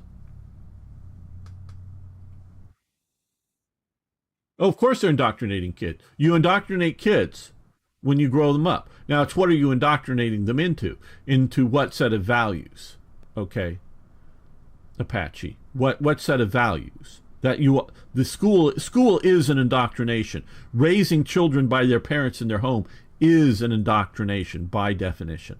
But if you knew of a child that was going to die, but you had the power to save it, is it moral for you to go, yeah, there's a child over there. It's going to die. No, I'm not going to do anything. Is it moral? Now, I might go, oh, well, you can save it, but it's going to cost you $100. But if you spend that $100, you're going to save the child. Is it moral to say, no, I'm going to keep my $100. Let the child die? Anybody willing to answer that? Is it moral to just let the child die?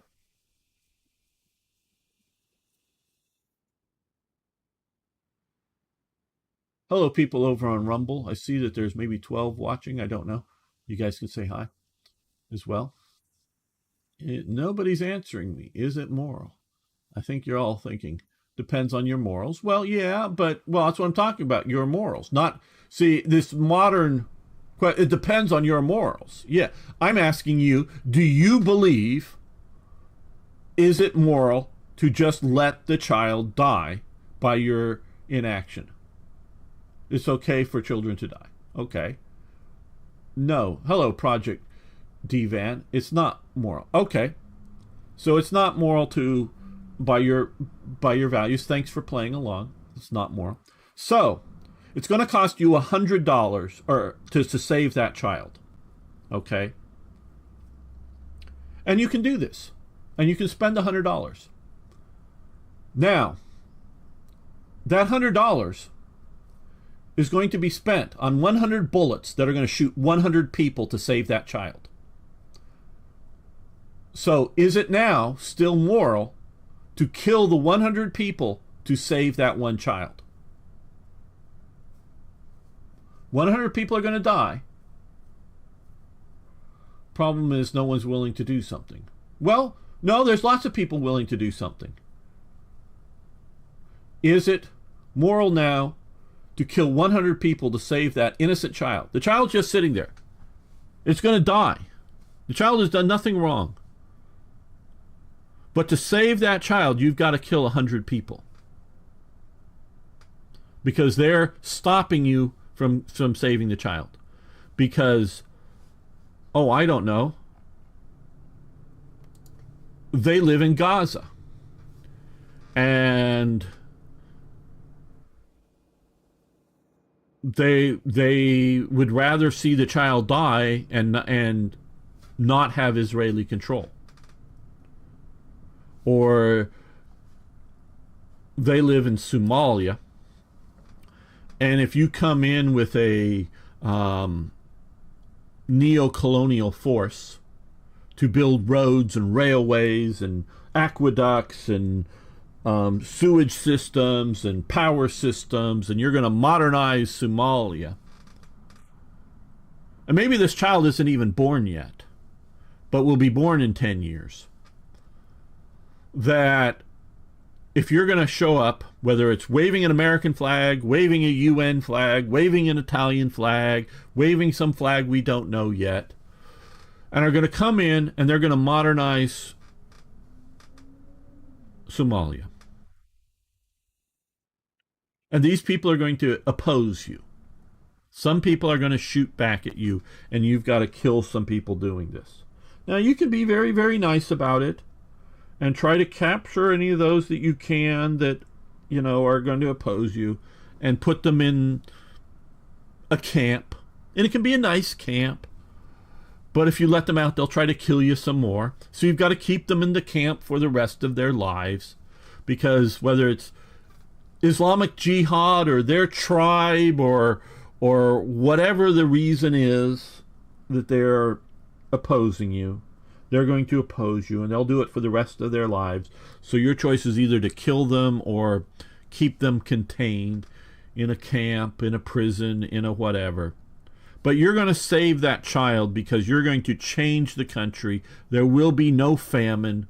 There may be, you know, droughts, that there won't be enough food grown locally. But hey, there'll be railways and roadways and you know, shipping things that, oh, we can bring food from America. We can bring food from Ukraine. We can bring food from Vietnam. We can bring food from anywhere cheaply and efficiently, and they'll just eat, and they'll have enough clothes, and they'll live a decent life. But we've got to kill people to do that. Now, maybe in the long run, it won't be one child saved. It'll be 10 million children saved. But you still got to kill that 100 people, or that number of people. And if you go, 1 million people saved versus 100 dead, yeah, you'd probably take that free Palestine. Well, Palestine is free. Palestine can go wherever it wants to. I mean, you know, Palestine is Israel now. But yeah, so you know, so where is the moral line here? You know, how many people do you kill to save people? Or do you just let them kill each other? Because if they were cannibals killing each other, do we just let cannibals kill each other? Well, it's what they do. It's what they like. They like eating humans. Well, but what about the people they're killing? Well, the people they're killing also like to eat humans. They're both cannibal groups. They kill each other. At where is the moral? I'm not talking about the economical. I'm not talking about others. Where is the moral line? Where do you draw this line? Where is it moral to kill people? And we're not talking in a defensive way, because, if you go, hey, yeah, we're Djibouti, I want to bring it out to sort of non-controversial. We're Djibouti, and we have an army, and if a bunch of Eritreans or Ethiopians or Somalis start to come into our territory, this is ours, we're going to defend it. We've got guns, we'll defend it. Okay, that's moral because it's you, your people, you're defending what you own. Okay, that I totally say is moral. But we're talking about imposing your will on other peoples, whether it's the U.S. thinking they're doing good and moving into Iraq, getting rid of Saddam Hussein, we're going to make it better. I don't know that they make it better. Oh, well, they did rape things under Saddam Hussein's regime. Yes, they did. Saddam Hussein's regime was very, very bad. I would defy anybody. I don't believe these huge numbers that people throw around that died because of the invasion, but a lot of people died because of the invasion. But is the current government of Iraq, or the fractured government of Iraq, or whatever you want to call it, for the Kurds up here, I do believe for them that are sort of self-governing, I believe it's much better for them. I think they're quite happy that America got rid of Saddam Hussein and is sort of supporting their semi-independent state up there. And I think they're actually doing quite well. And they're quite happy that America invaded. And I think they would quite happily wave American flags. I think they would probably quite happily become the 51st American state, Kurdistan, state of the United States, and send senators and whatnot and become Americans. I think they would. But no, they may think that they would and then realize, oh shit, once they got halfway down the road, it may not be quite what they thought it was going to be, but and may reject that. I don't know. But so where and when is it, and what level of killing to possibly help people, to save people, at what point? So yes, so let me check out the chat here after my ranting. Hello, Brad, how you doing? I believe saving others' lives is important, but if our lives are in danger, then we should care about ourselves, because our world is such a big place and we cannot care about everyone's problems. Well, absolutely. And see, I think 1,000. I do think the idea of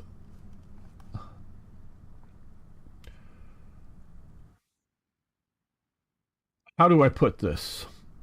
Going from Brad's talking point there. The world is a fucked up place. There's a lot of fucked up situations.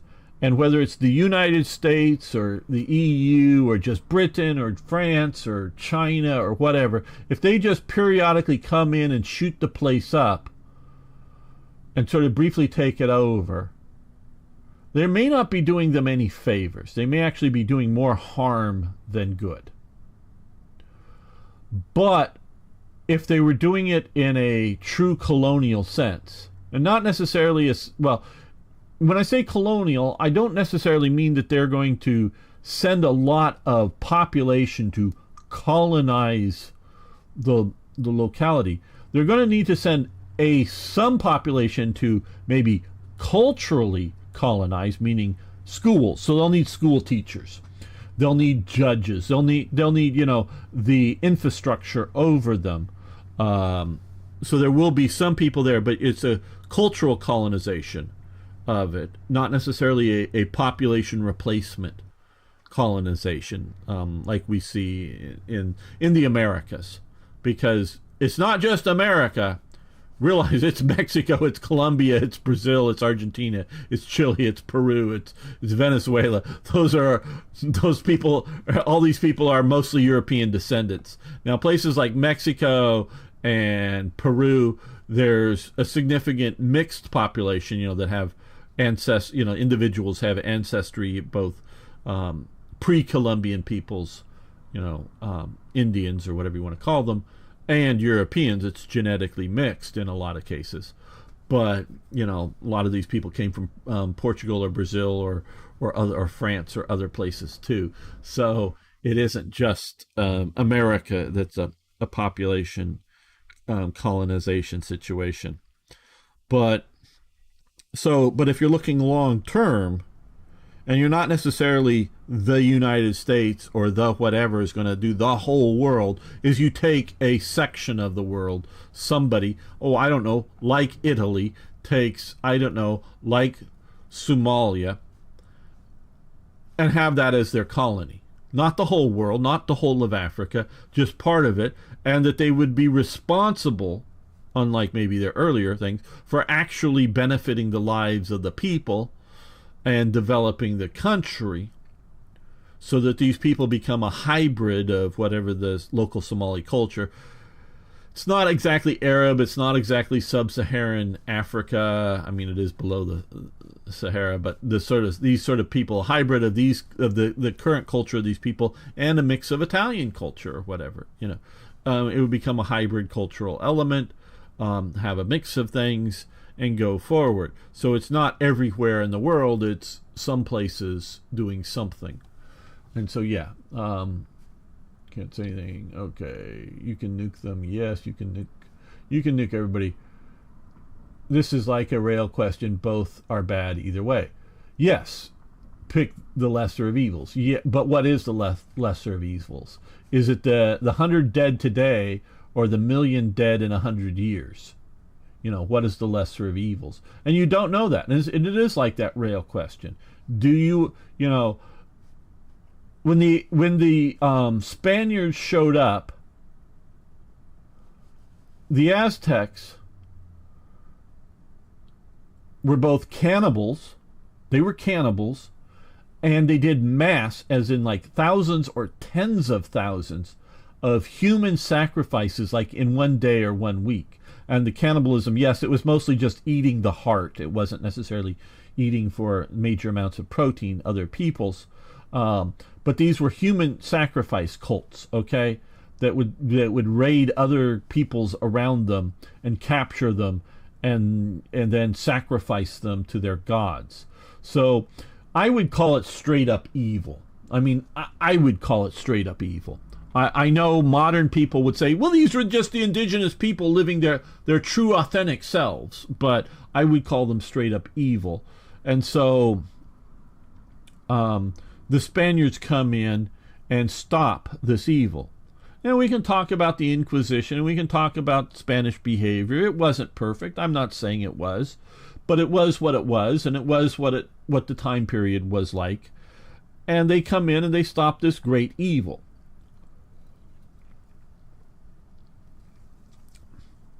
A bunch of Mexicans sort of, in a way, celebrate their Aztec ancestry, but I don't really think they want to revert to cannibalism and mass human sacrifice.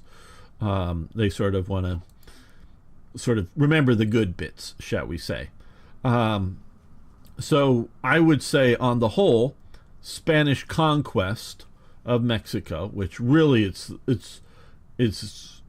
Mexico really, as the Aztecs, is really just sort of this bit here, was on the whole a very, very good thing. And so, yeah, and they killed lots and lots and lots of Aztecs and other,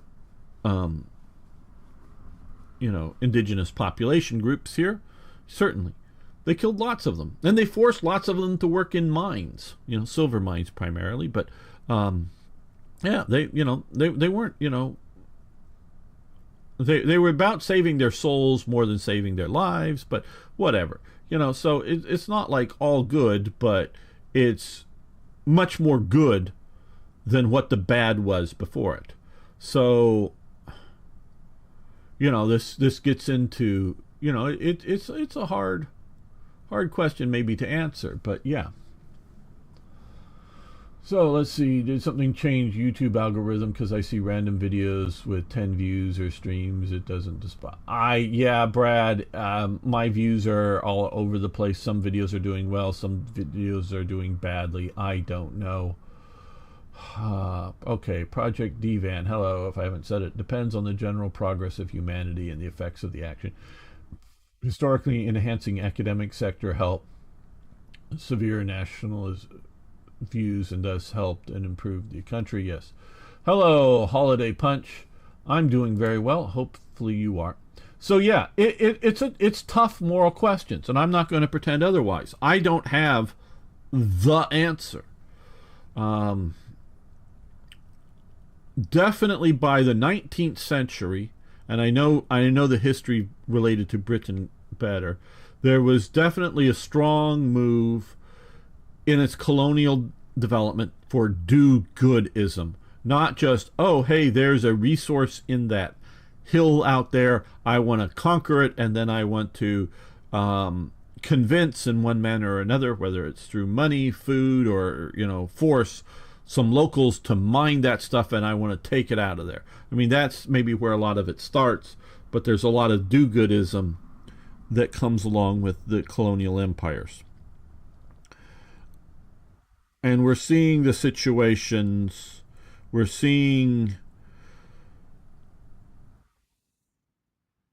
the inability of certain regions to develop. We're seeing the chaos in certain regions like Iraq, like Syria, like Afghanistan, and Libya. Yeah, I know it was Hillary Clinton that got rid of Gaddafi and all that stuff, but then it's caused other problems. So, and then of course, these people here, males primarily, have decided to, hey, maybe it's better to move to Europe and get a job or get welfare in Europe.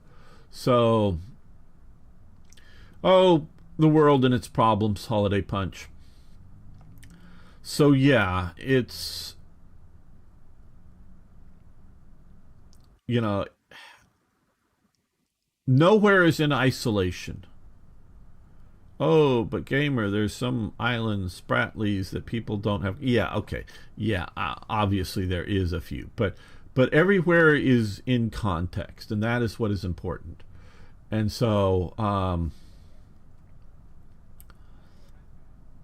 if you let chaos reign in Somalia, which it has for what 30 years, 20 years so or so now, Somalia is more than just a failed state. My understanding, the quote-unquote Somali government does not really have power outside of Mogadishu or much by there, and there's this breakaway area which had been known as British Somaliland that is now calling itself Somaliland, that no one, I don't think, officially realizes, but they actually have their own money that is actually a more functioning state than Somalia. And over here, this is where the pirates are that we hear. They come from, what is this, Dhofar or whatever, that is sort of another little breakaway state, but it's more of a pirate situation there that isn't so good. Yeah, so why don't the UN just recognize Somaliland and let it be an independent state? I don't know. I know some of the reasons, but none of them are really good. So we have a failed state. You know, if I and 500 guys wanted to get over and take over this little bit of land, why would and they would, if I got 500 mercenaries come in and, oh, we're going to take over and be warlords here, they'd actually want to fight me over it. So, it's just, it just ain't good what the current ideology has. How can you know for sure what the Aztecs were doing when their history is told by some people that war with them and they wanted their goods to Spanish? I think it's pretty. I don't think that there is a historian that would disagree that they were mass human sacrifice and cannibalistic, and there is a lot of historical evidence. So, yeah, no, I believe it. I know it because I'm a historian and I study history. It's as simple as that. And I believe in the history that I study. I mean, maybe we're all living in pods, and maybe I'm living in my pod, and you're not even real to me, and whatnot. But I believe I am. So, just watching what the government's gonna do about our immigration problem in Sweden. Okay, holiday puncher in Sweden and where that's heading. Yeah, well,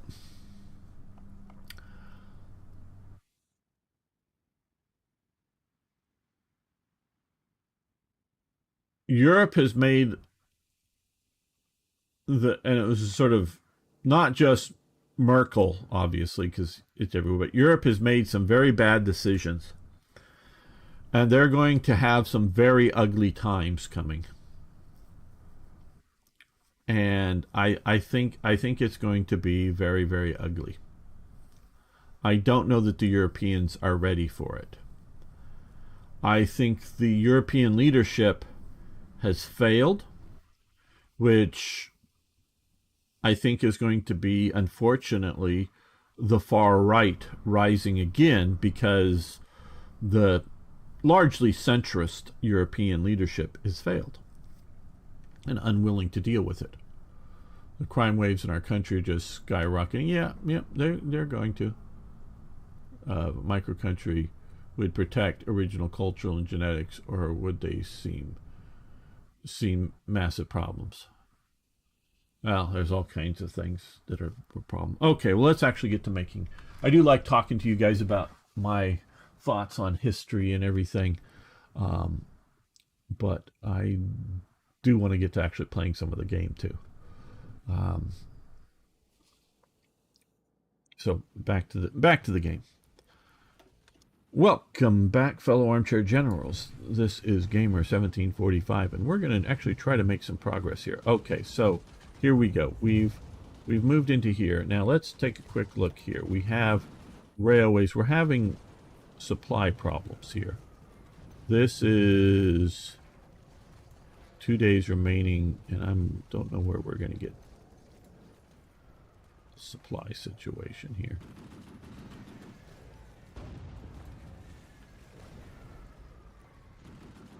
Well, I do still want to see here. Okay, railway here. So we've got to get... okay, that is way being overused. I love this new supply system. Yeah, these guys have moved in. They're attacking. So...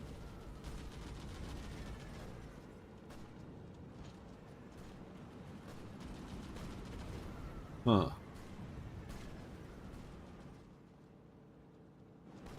Okay, well, I don't see a particularly good... But we need to secure this rail line here.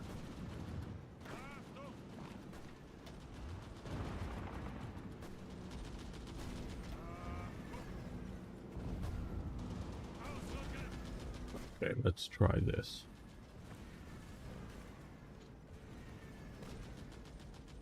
You see some family history, and the only actually interesting one I've found so far is that I've had an ancestor who was a Croatian during the Great Northern... or Carolonian during the Great Northern War in the 1700s. Okay, cool. Up there in Sweden. Yeah, okay, that's cool. That is quite cool. Yeah. You support that attack. You guys are moving in here. You guys are moving across there. You're getting up to there. Good. You're almost in there.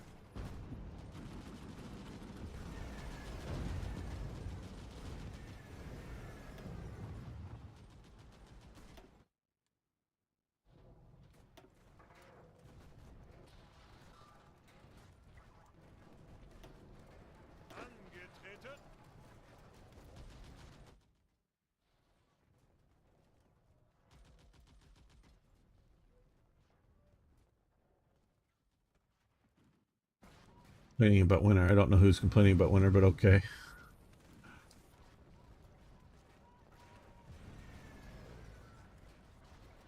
Yeah, we're going to see how close. Currently we're having winter, but it's not so far been a serious problem. Notice I say so far. I'm not saying forever. Okay. Okay, you guys back to there.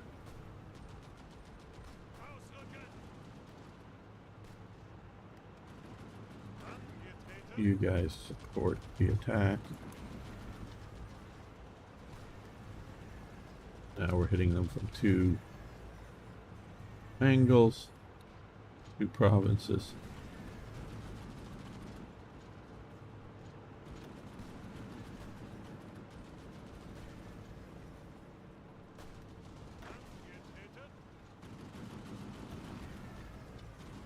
Support that, and you're all out of gas, as it were.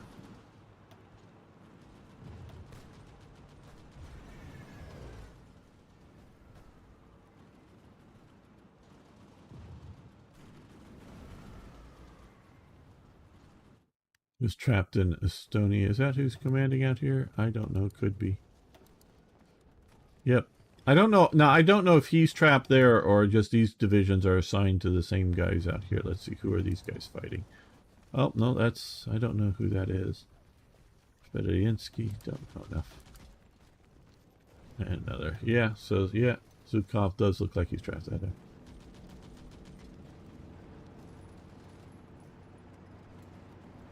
I'm liking it much better than World Ablaze. So I'm definitely a bigger fan of this than World Ablaze.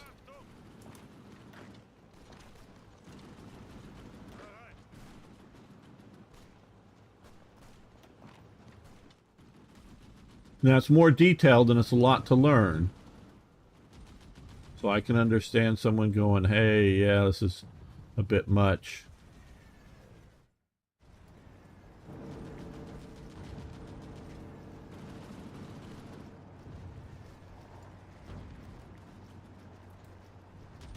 Okay, you're the last two divisions attacking there. So,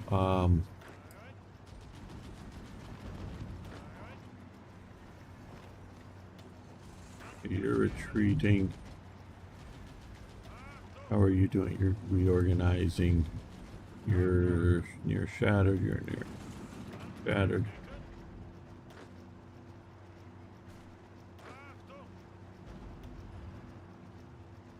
A lot of this is supply problems, which I'm actually happy to see.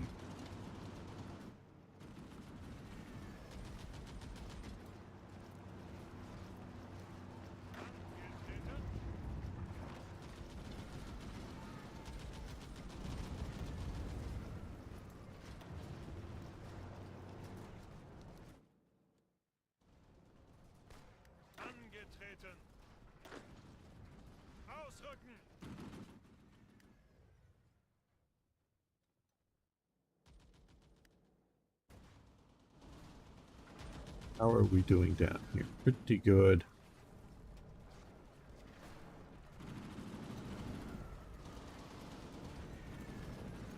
All right, well.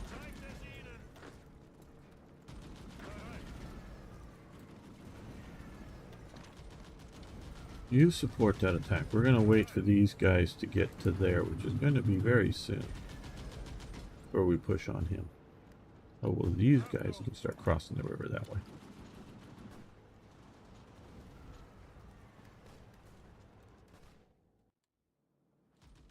Yeah, well, I've done a lot to try to really make sure we have a good amount of fuel early on. Various developments.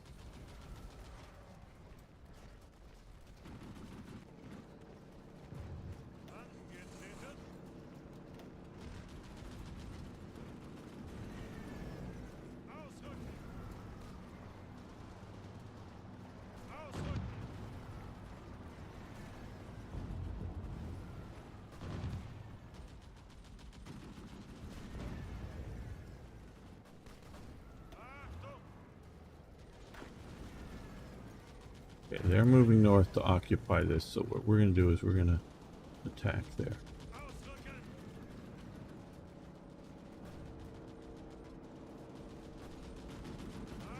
And these guys are going to support that attack.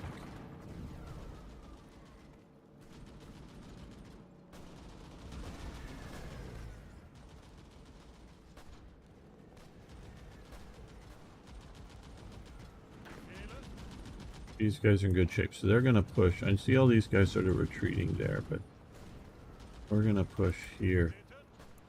And you as well.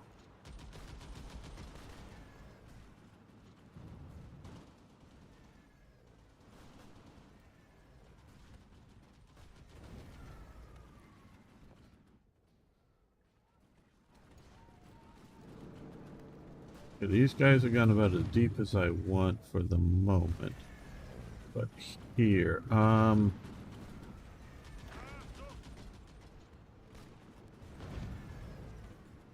well.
I'm attacking here now just to pin these forces to keep them from retreating, because I'm hoping they'll get in now and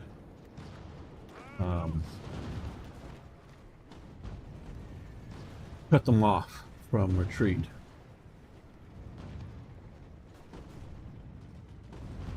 Now we're hitting them there.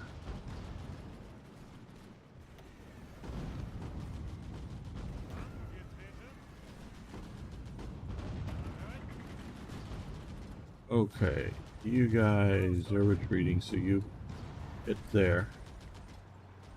Was waiting for these guys to get in there, but they're going to come soon.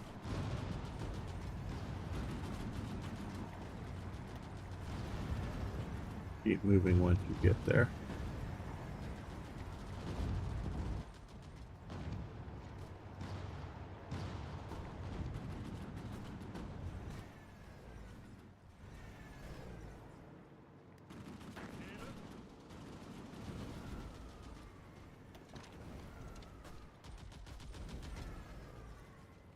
Okay, good. These guys are here now.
Support that attack.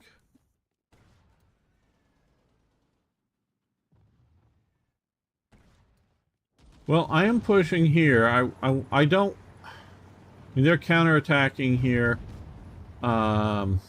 Really just trying to cut Leningrad off, and then I'm going to push into it. Is at least the plan.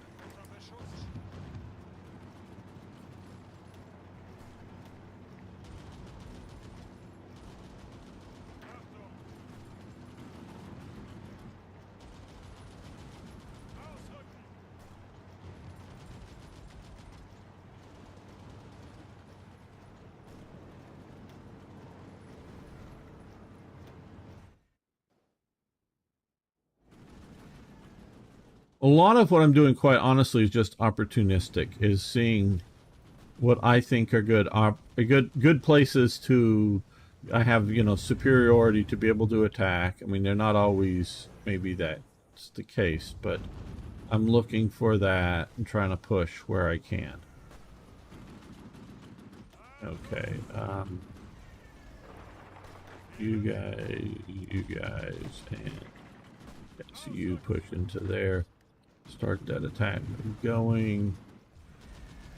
Then you can support. So you see, we're trying to overwhelm them.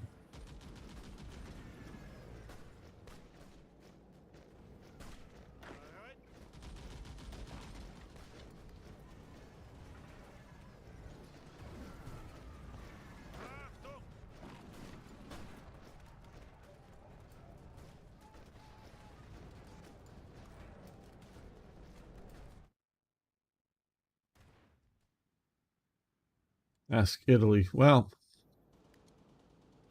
I don't know. I'm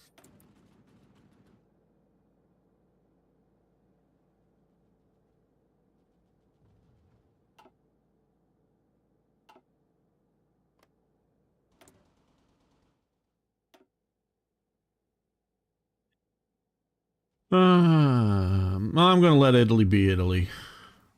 They're not doing so well, so no, I'm just going to let them be. They might have or uniforms and such, but I'm hoping that we'll get some of these built here. and get more production going.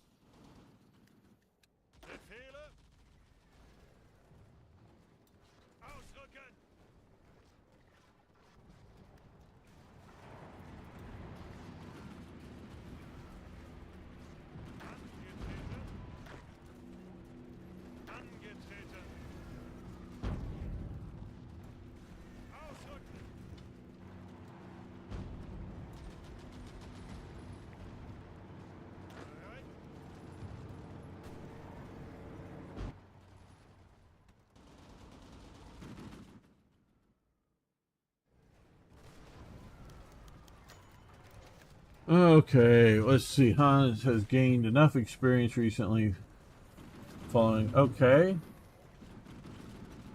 So defensive skill, logistic skills, very good.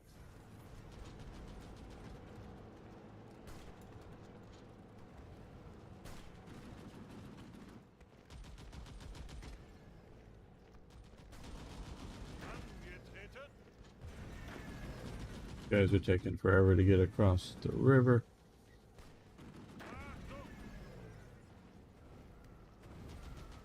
Okay.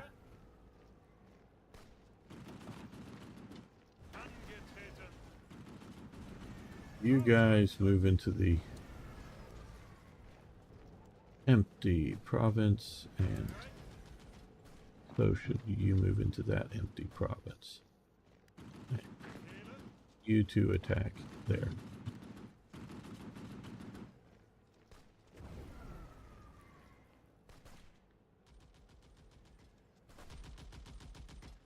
You can't cut off Denmark. I'm not sure what you're thinking. The North is weak because you can't cut off Denmark. I don't know. Don't know what you're saying.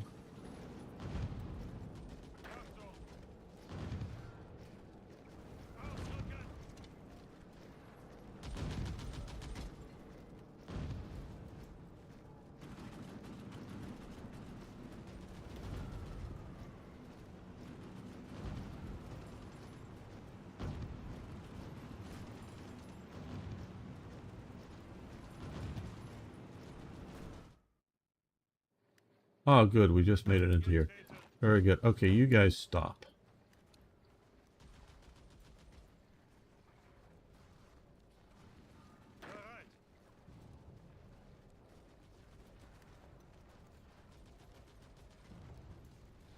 Oh, not having to worry about naval invasions. Yeah, I don't know.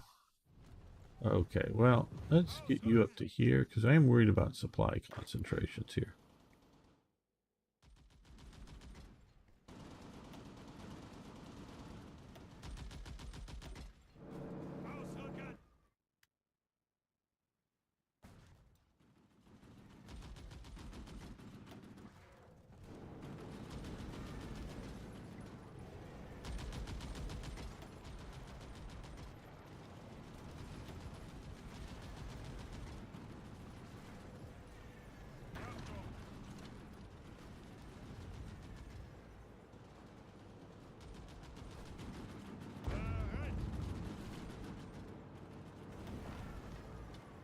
Support that attack.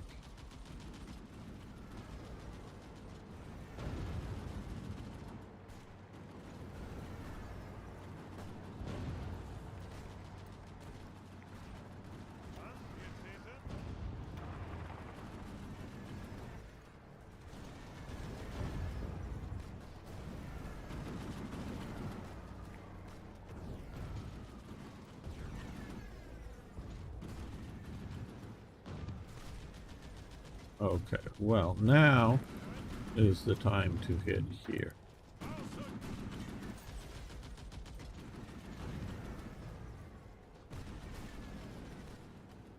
And you guys supported that.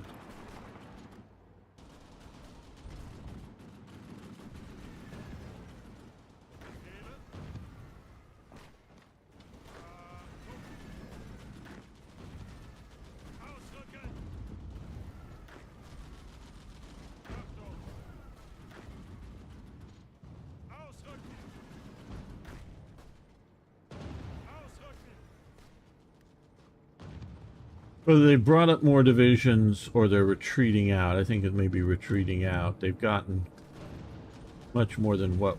Well, there was nothing there when I started the attack, but it is sort of worth it to push while we're pushing other places.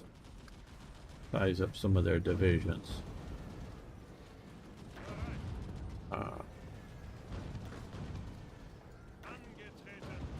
Okay, you support the attack.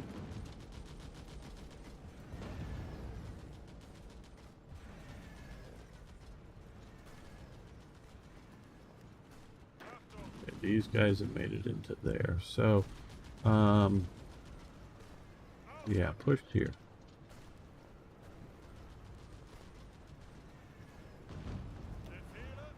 You help out.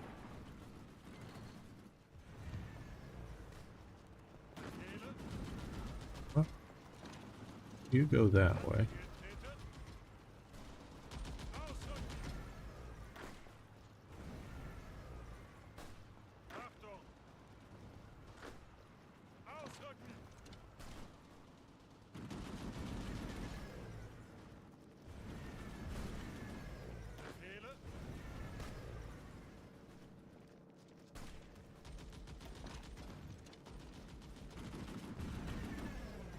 Oh, good. We've cut these guys off. Very nice. Very, very nice.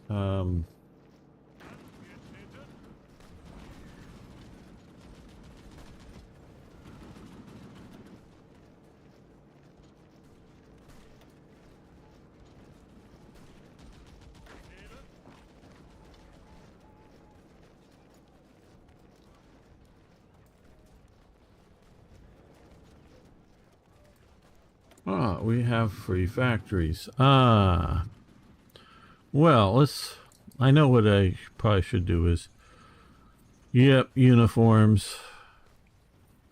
How boring. Gotta make uniforms. But we don't want naked soldiers. Who would know who to shoot at each other?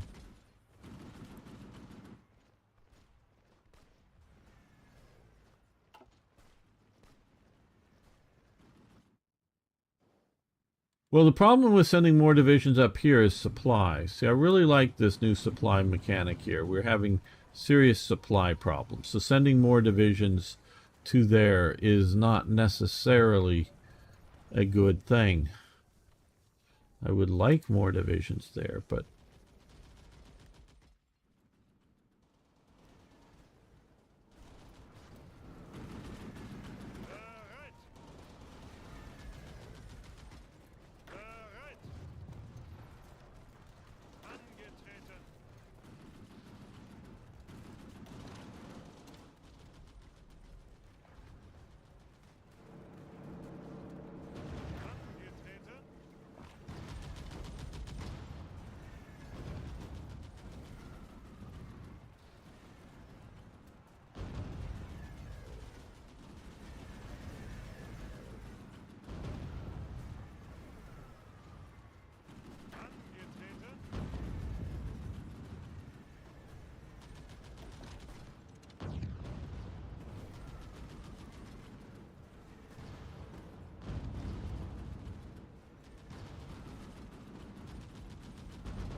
Yeah, the Romanian division could use a little bit of help there.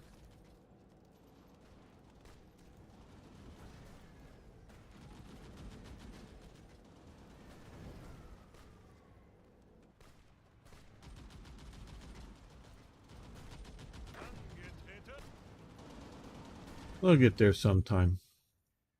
Yes, air supply is a thing. I'm just not using it. Biggest problem for me not using it is this. We can see, if you can tell, red is not a good condition. We are not controlling the skies there. So if I were to start using air supply, I would lose a lot of transport planes. So I'm reluctant to do that. Well, now that we've actually ended the conflict here, so what we're going to do here is take these guys, okay, the ones over Estonia, and we're going to put them over Leningrad area. Now, if we can turn it to green, that might be a good thing.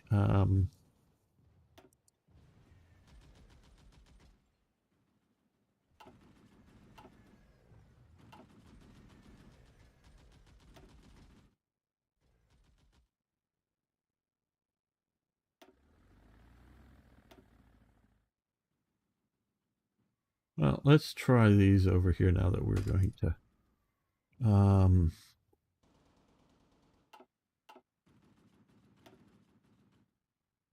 Well, maybe we should move them up to a more forward air base than over there.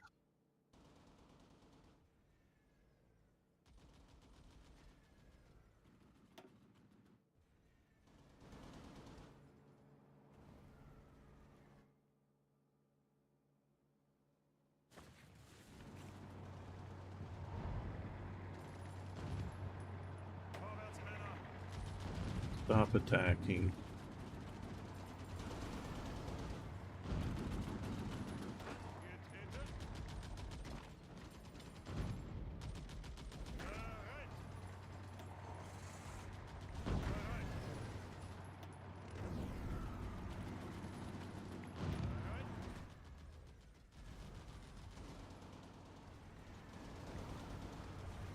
Hey, Admiral Teague, how you doing?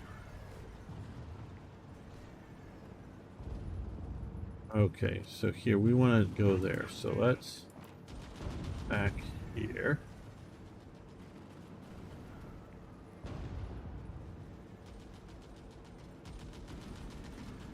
Now that we have the attack started, let's reinforce here and here.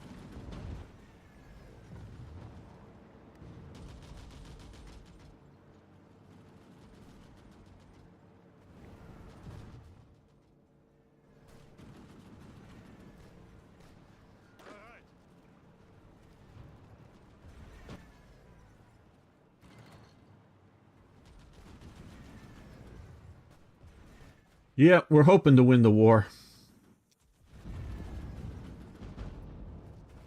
Okay, so we're pushing in here. These guys got reinforced, but they're not reinforcing down into here, so hopefully that'll be good.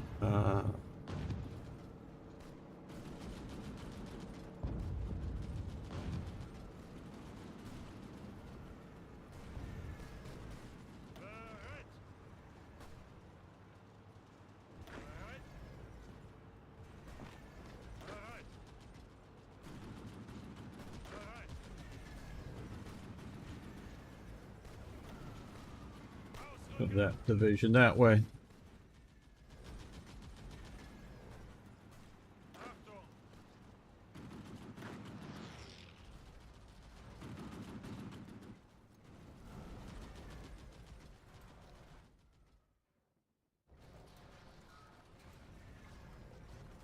Okay, yeah, we're doing actually fairly good down here. Let's send these guys forward, send these guys up that way.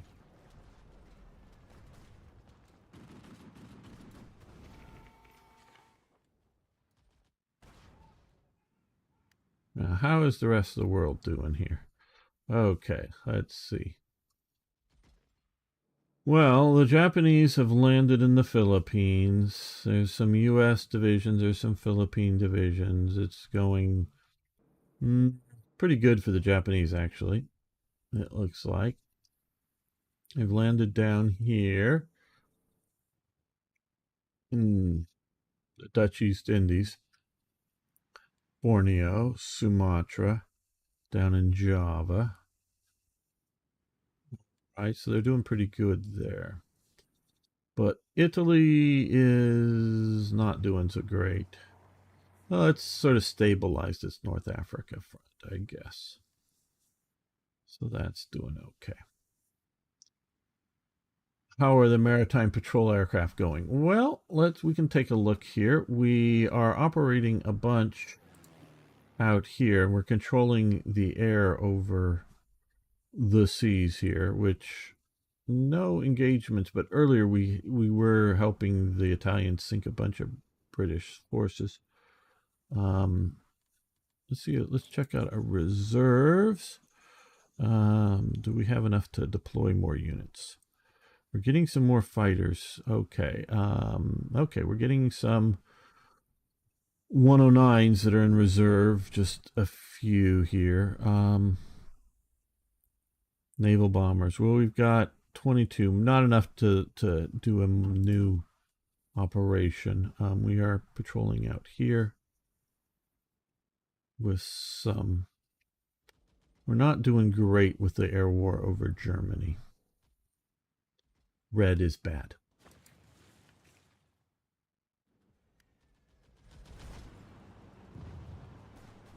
Very historical in that we don't have enough of whatever.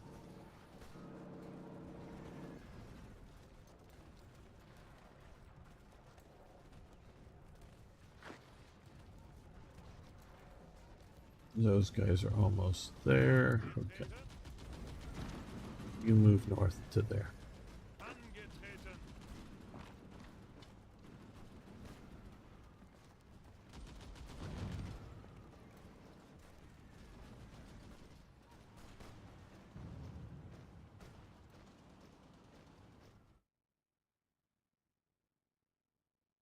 Let's speed this up just a little bit.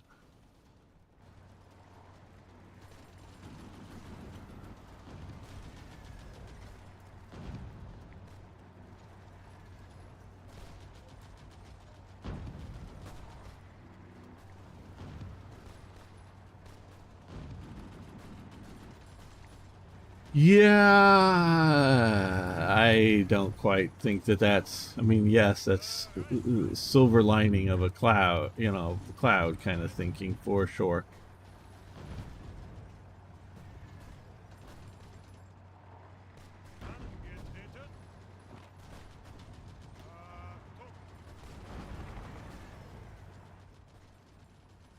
Look again at air power over here. Okay, they are winning it, yes. So now we're winning over here.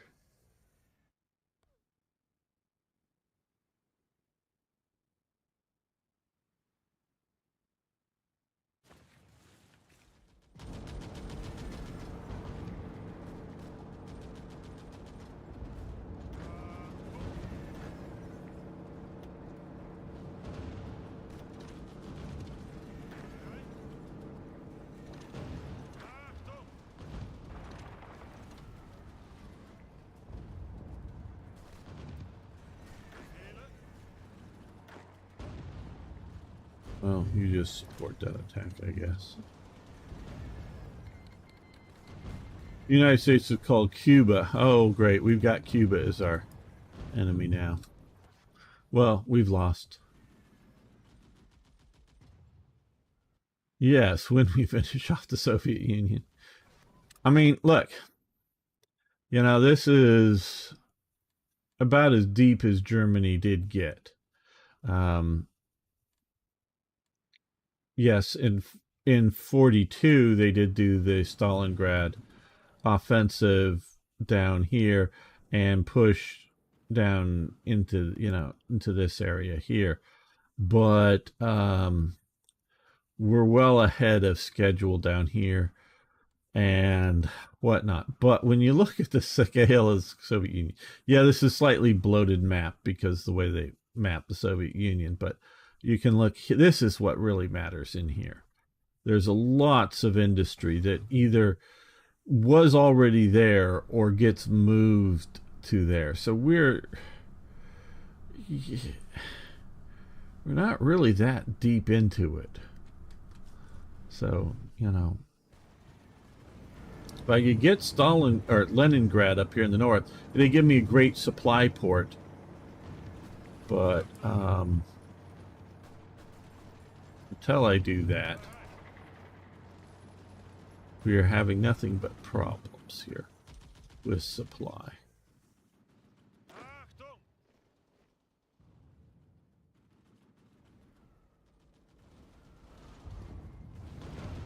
See that there. All those red skulls are just skulls because of supply problems, death. And our attacks are not doing great, but we need to cut off. We just don't want to sit here forever. Okay, they're attacking north against us there, which is not a thing I like. So let's send in those divisions, counterattack. Yeah. I don't know why they would, you know, want to randomly do it, but yeah, if they did, that wouldn't be good.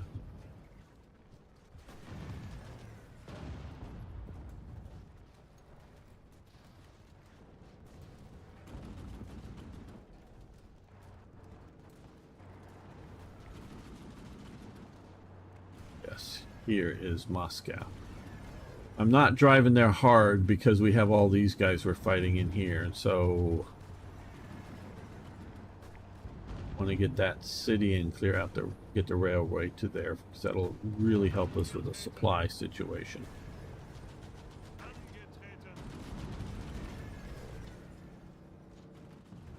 Once we get that city there, that'll become a supply point for us, and with the railways connecting in, it will help. But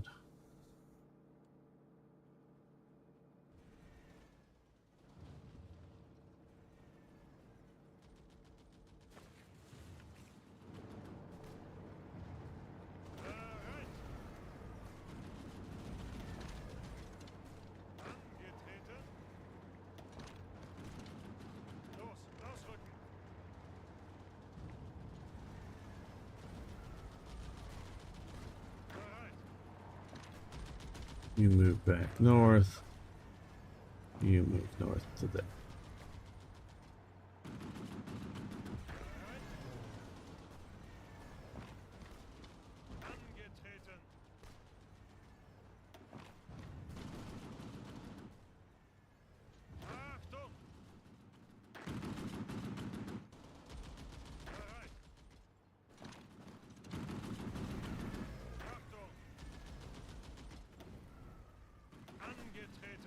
Those two divisions support the attack. There we go.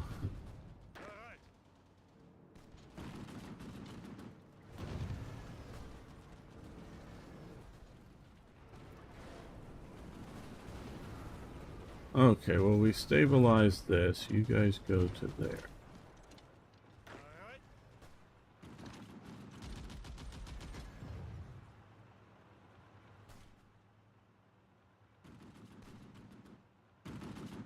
Already declared war on you randomly, so it wouldn't be that strange. Well, Switzerland, I believe, is programmed not to declare war on anybody. That's the way it should be. If we're looking at something that is even randomly historical, it should be wanting to be neutral. Okay, well, these guys, well, again, more forces here is not going to help us, so let's send them over to here.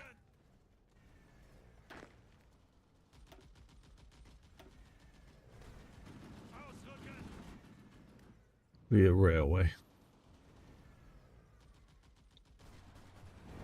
So right now, my biggest problem here is supply.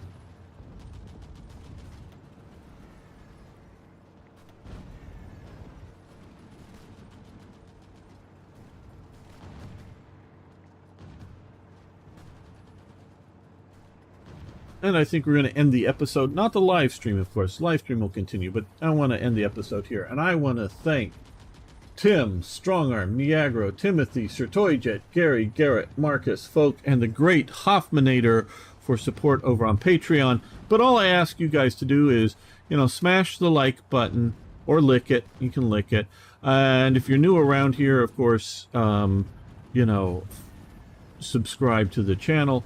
And I loved hearing your comments, so more comments, the better. So thank you so much, and see you next time for more, yes, more Hearts of Iron. All right. Hello,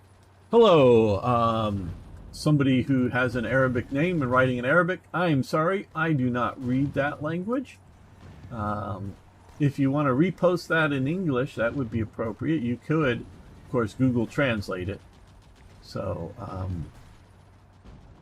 and something there. I don't know if I like your statements. I don't know if I dislike your statements. So, please post in English. Thank you.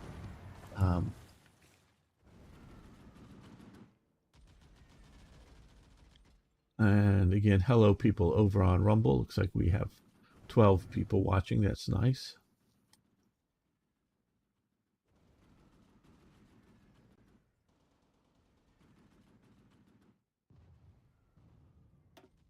Welcome back, fellow armchair generals. This is Gamer 1745 here with our continuing look at Black Ice, and we are invading the Soviet Union, doing moderately well. I mean, we're seeing our problems, but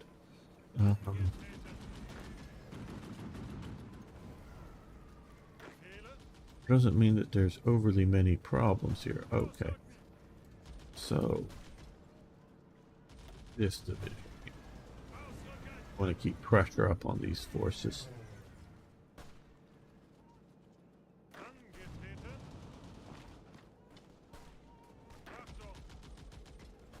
Well, now that there's a big concentration there.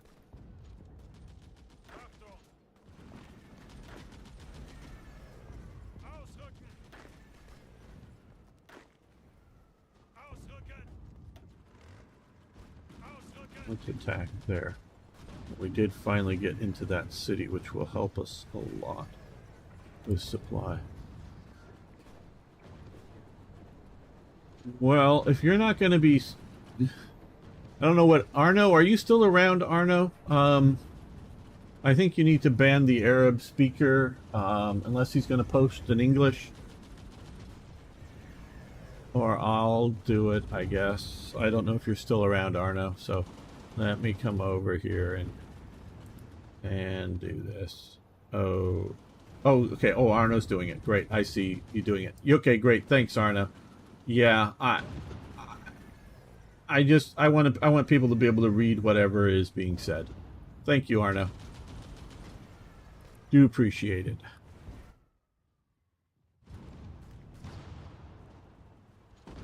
I don't know that it was objectionable, but I don't know that it wasn't, so we need to keep that in mind.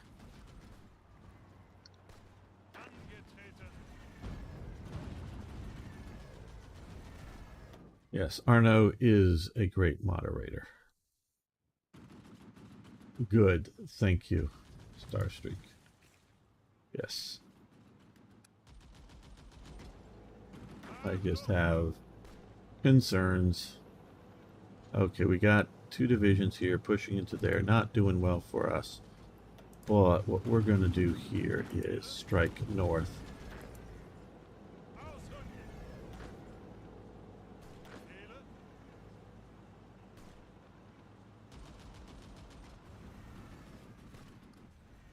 Support with these guys.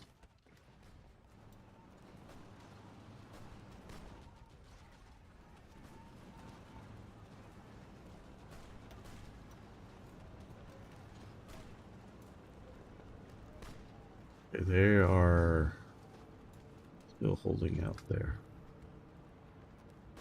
Okay, we need to move this German division there. We can move the cavalry division to there.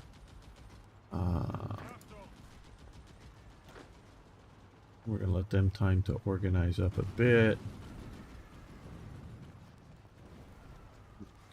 Got That, okay. Motorized and armored divisions. Cross the river there. Secure the bridge.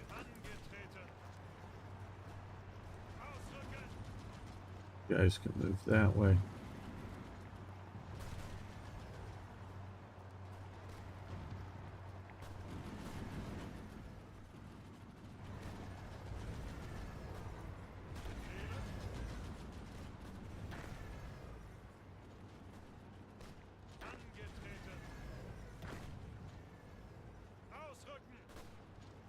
You join that push.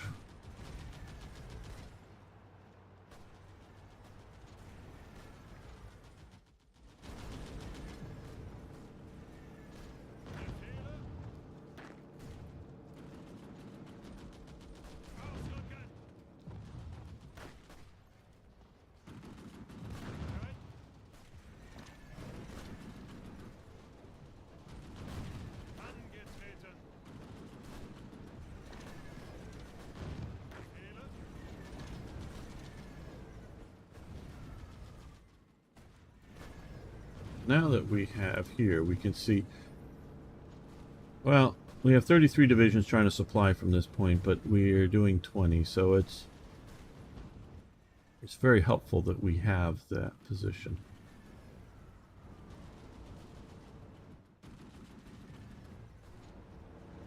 Could use more.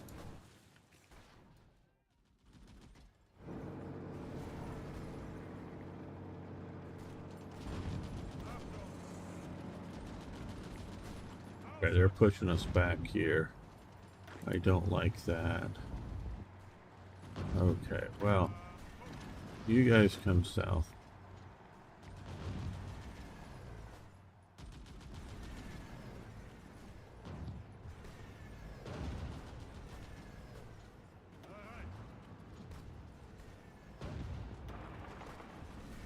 Support that attack. I'm trying to secure rail links. They're retreating.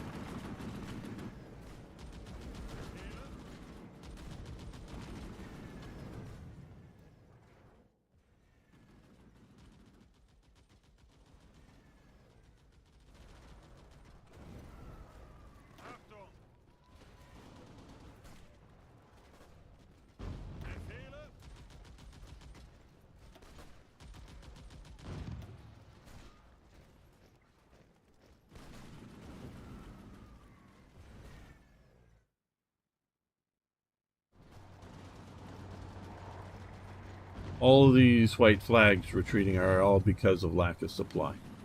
I mean, obviously they're also attacking us too, but it's lack of supply. Yeah.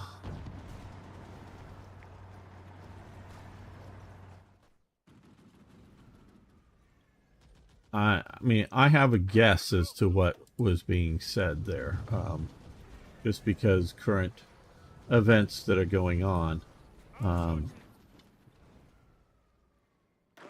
But I do want things to be in English so I can see it, and what people say on your channel does get reflected with YouTube and whatnot, so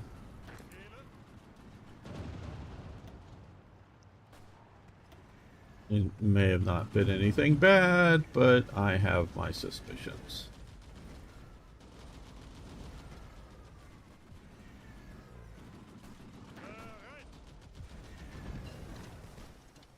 Okay, we have improved our fighters here.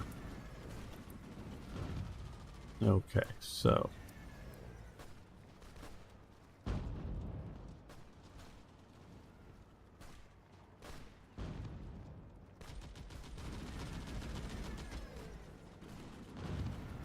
well, okay. Yeah, well, let's look at doctrines here. Is there a doctrine we want to do? Okay,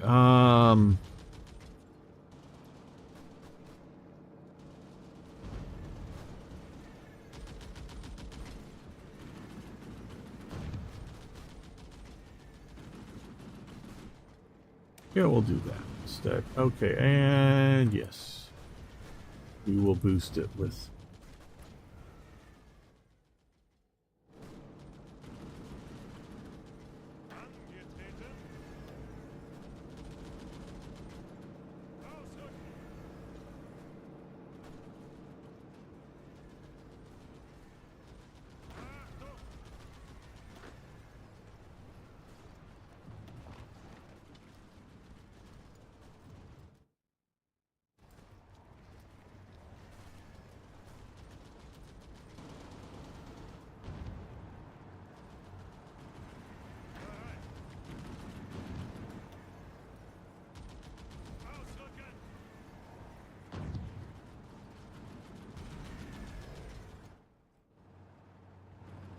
Pulling some of the forces out of here just because of supply problems.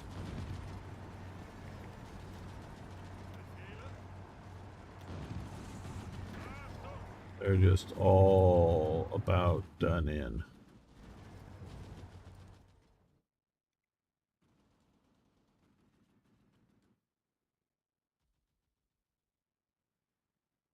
Let's look at our air. Well,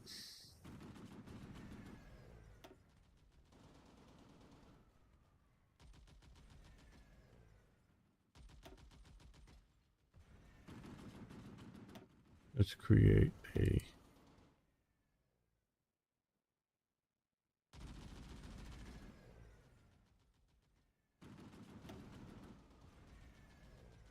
and then we will do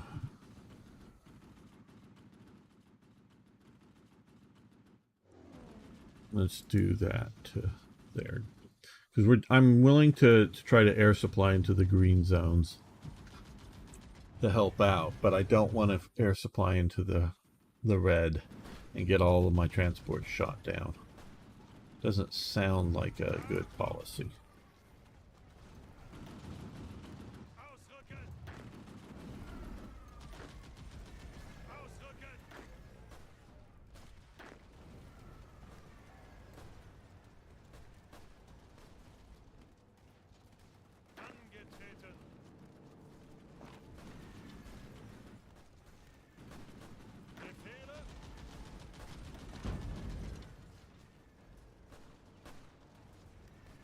Support that attack.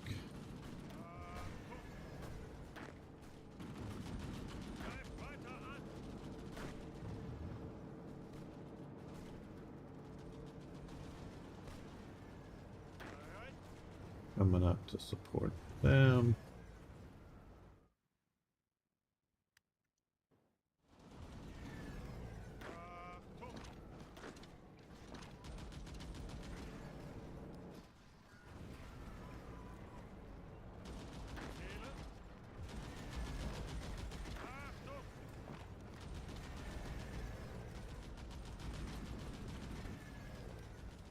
And they can support the attack.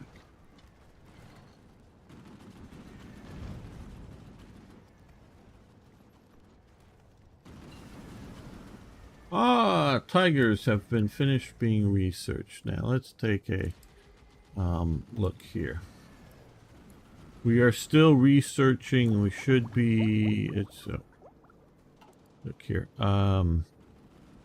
Improved radios. How good? Okay.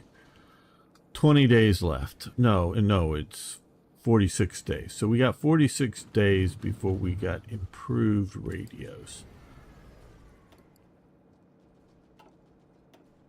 which will unlock a bunch of these units. Now here, to actually unlock this, we need to get the 88mm gun, double differential transmission, double torsion bar suspension, and improved tank radios, which we're already researching. So we have to research 3 of the other things. So we are somewhat behind on getting tigers, at least in early. Well, it's not even 42 yet. So yeah, we're maybe not that far off, but from history, but we can't quite do tigers just yet.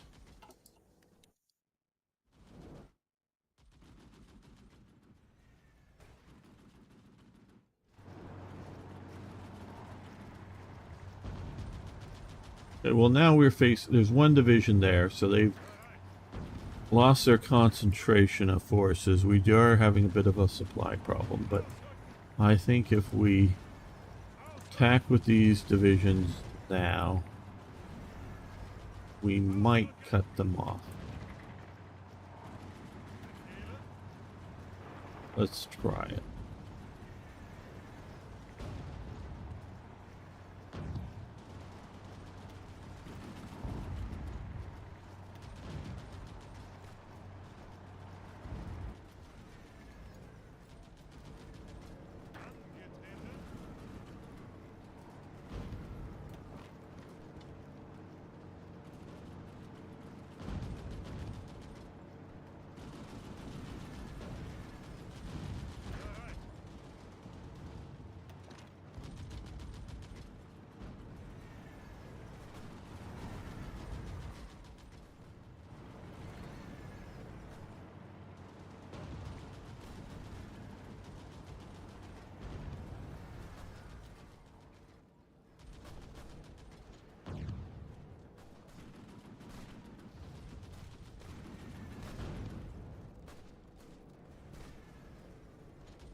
Get them from a third province.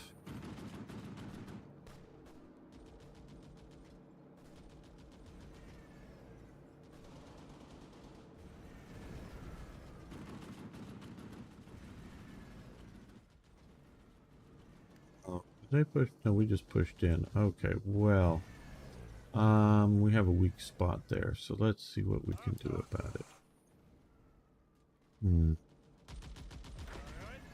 Let's move you, actually fall you back to there. And once we get back there with a good German division, we can push on those two Soviet tank divisions.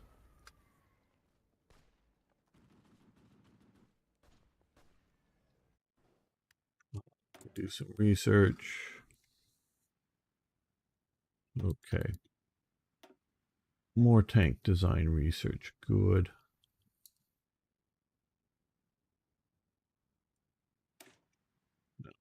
We got that 88 millimeter gun. Okay, we need to do this. So we require heavy anti-air dual AT roll. Yeah, oh man. Okay, so that's one thing that, this, everyone who's out there watching, please understand, this has been my sort of experimental look at Black Ice, because it has changed so much, including like this complicated tank tree. If we go back to here, let's go to a universal all-purpose one. So I'm presuming it's somewhere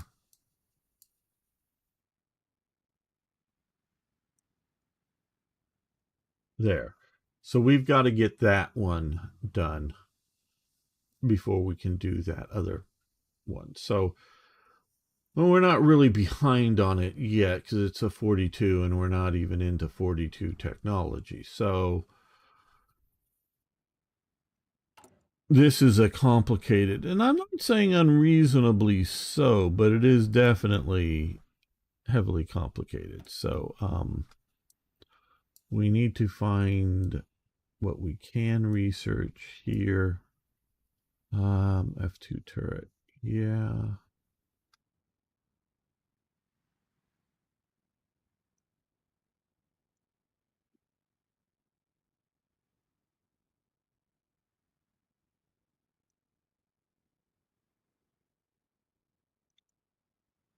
Yeah, I guess we could try that.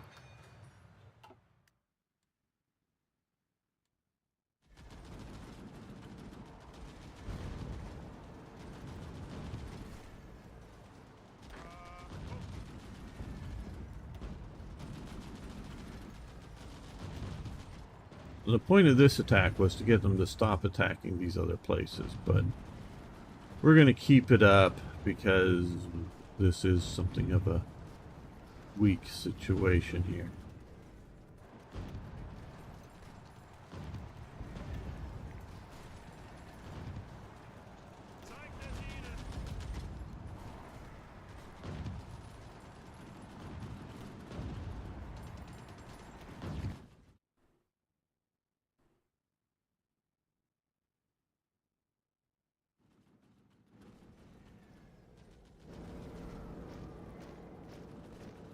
Wow. That's doing okay.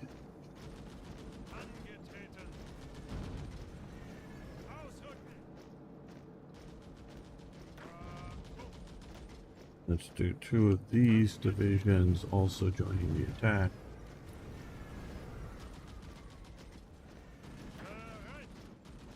And these supporting the attack.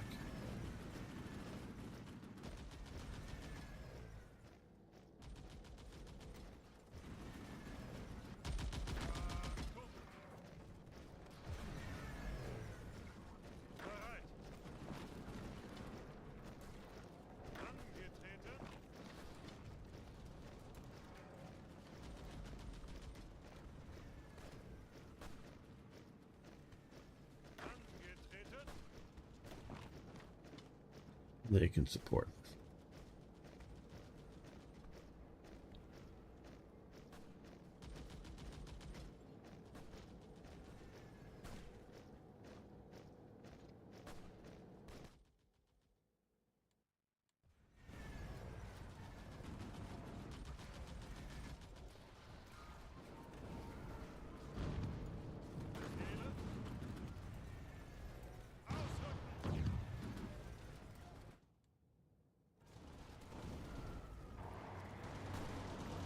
I just want to take this one province.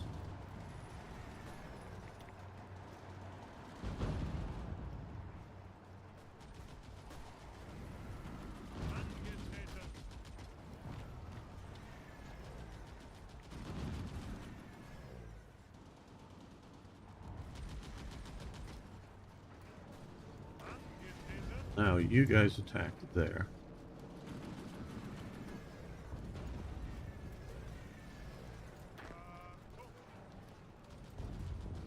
You support it.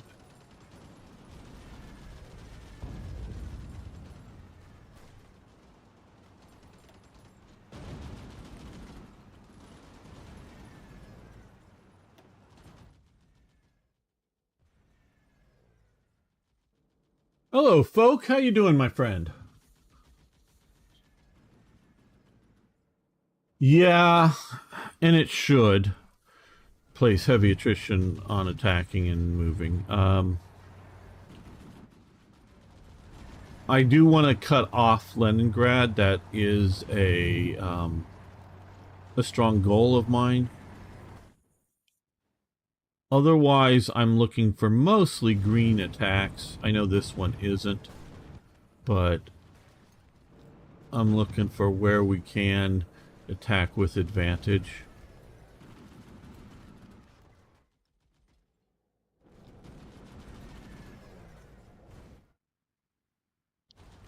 But we're right here at Christmas, and it's winter, and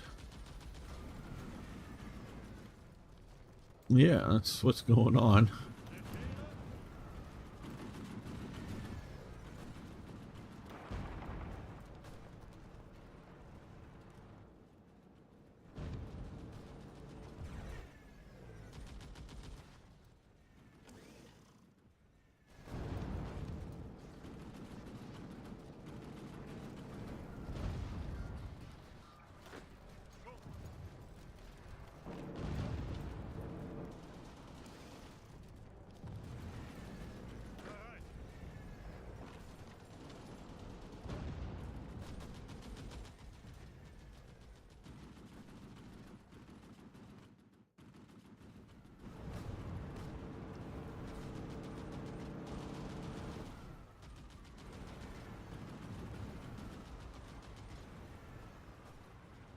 Well, just one division left fighting here, and it's about ready to collapse.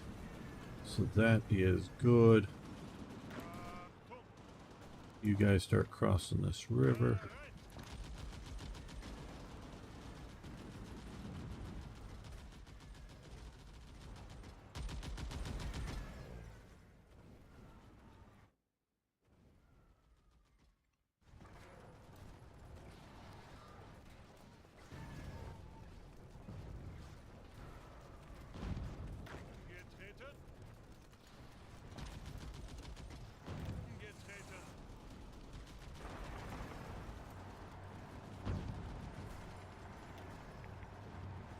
Want to get that province and hold it. Yes, hold it definitely, but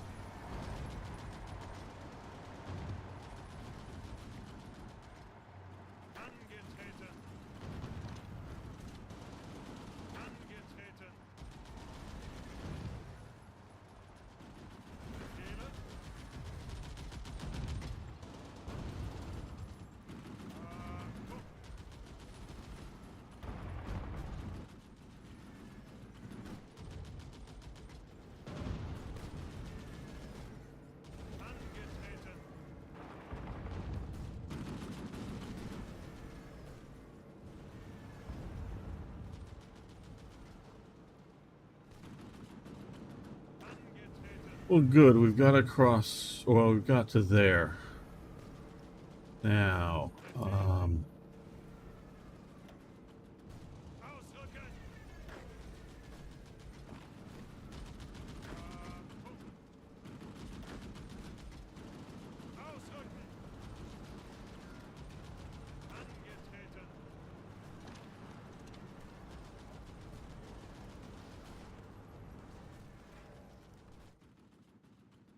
going to reduce this bulge down a bit.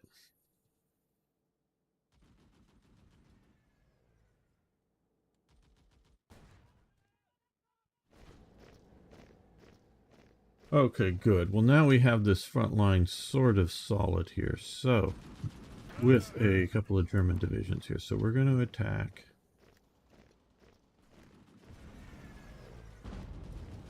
And we're going to support the attack. Support the attack.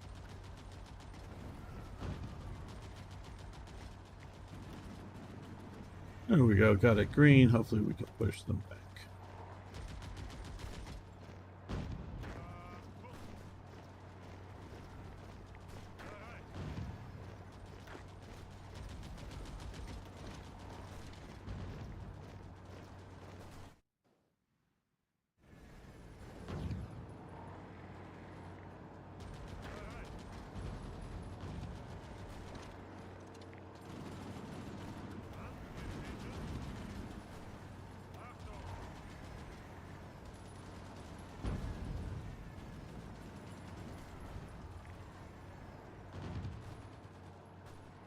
Yes, December 25th now.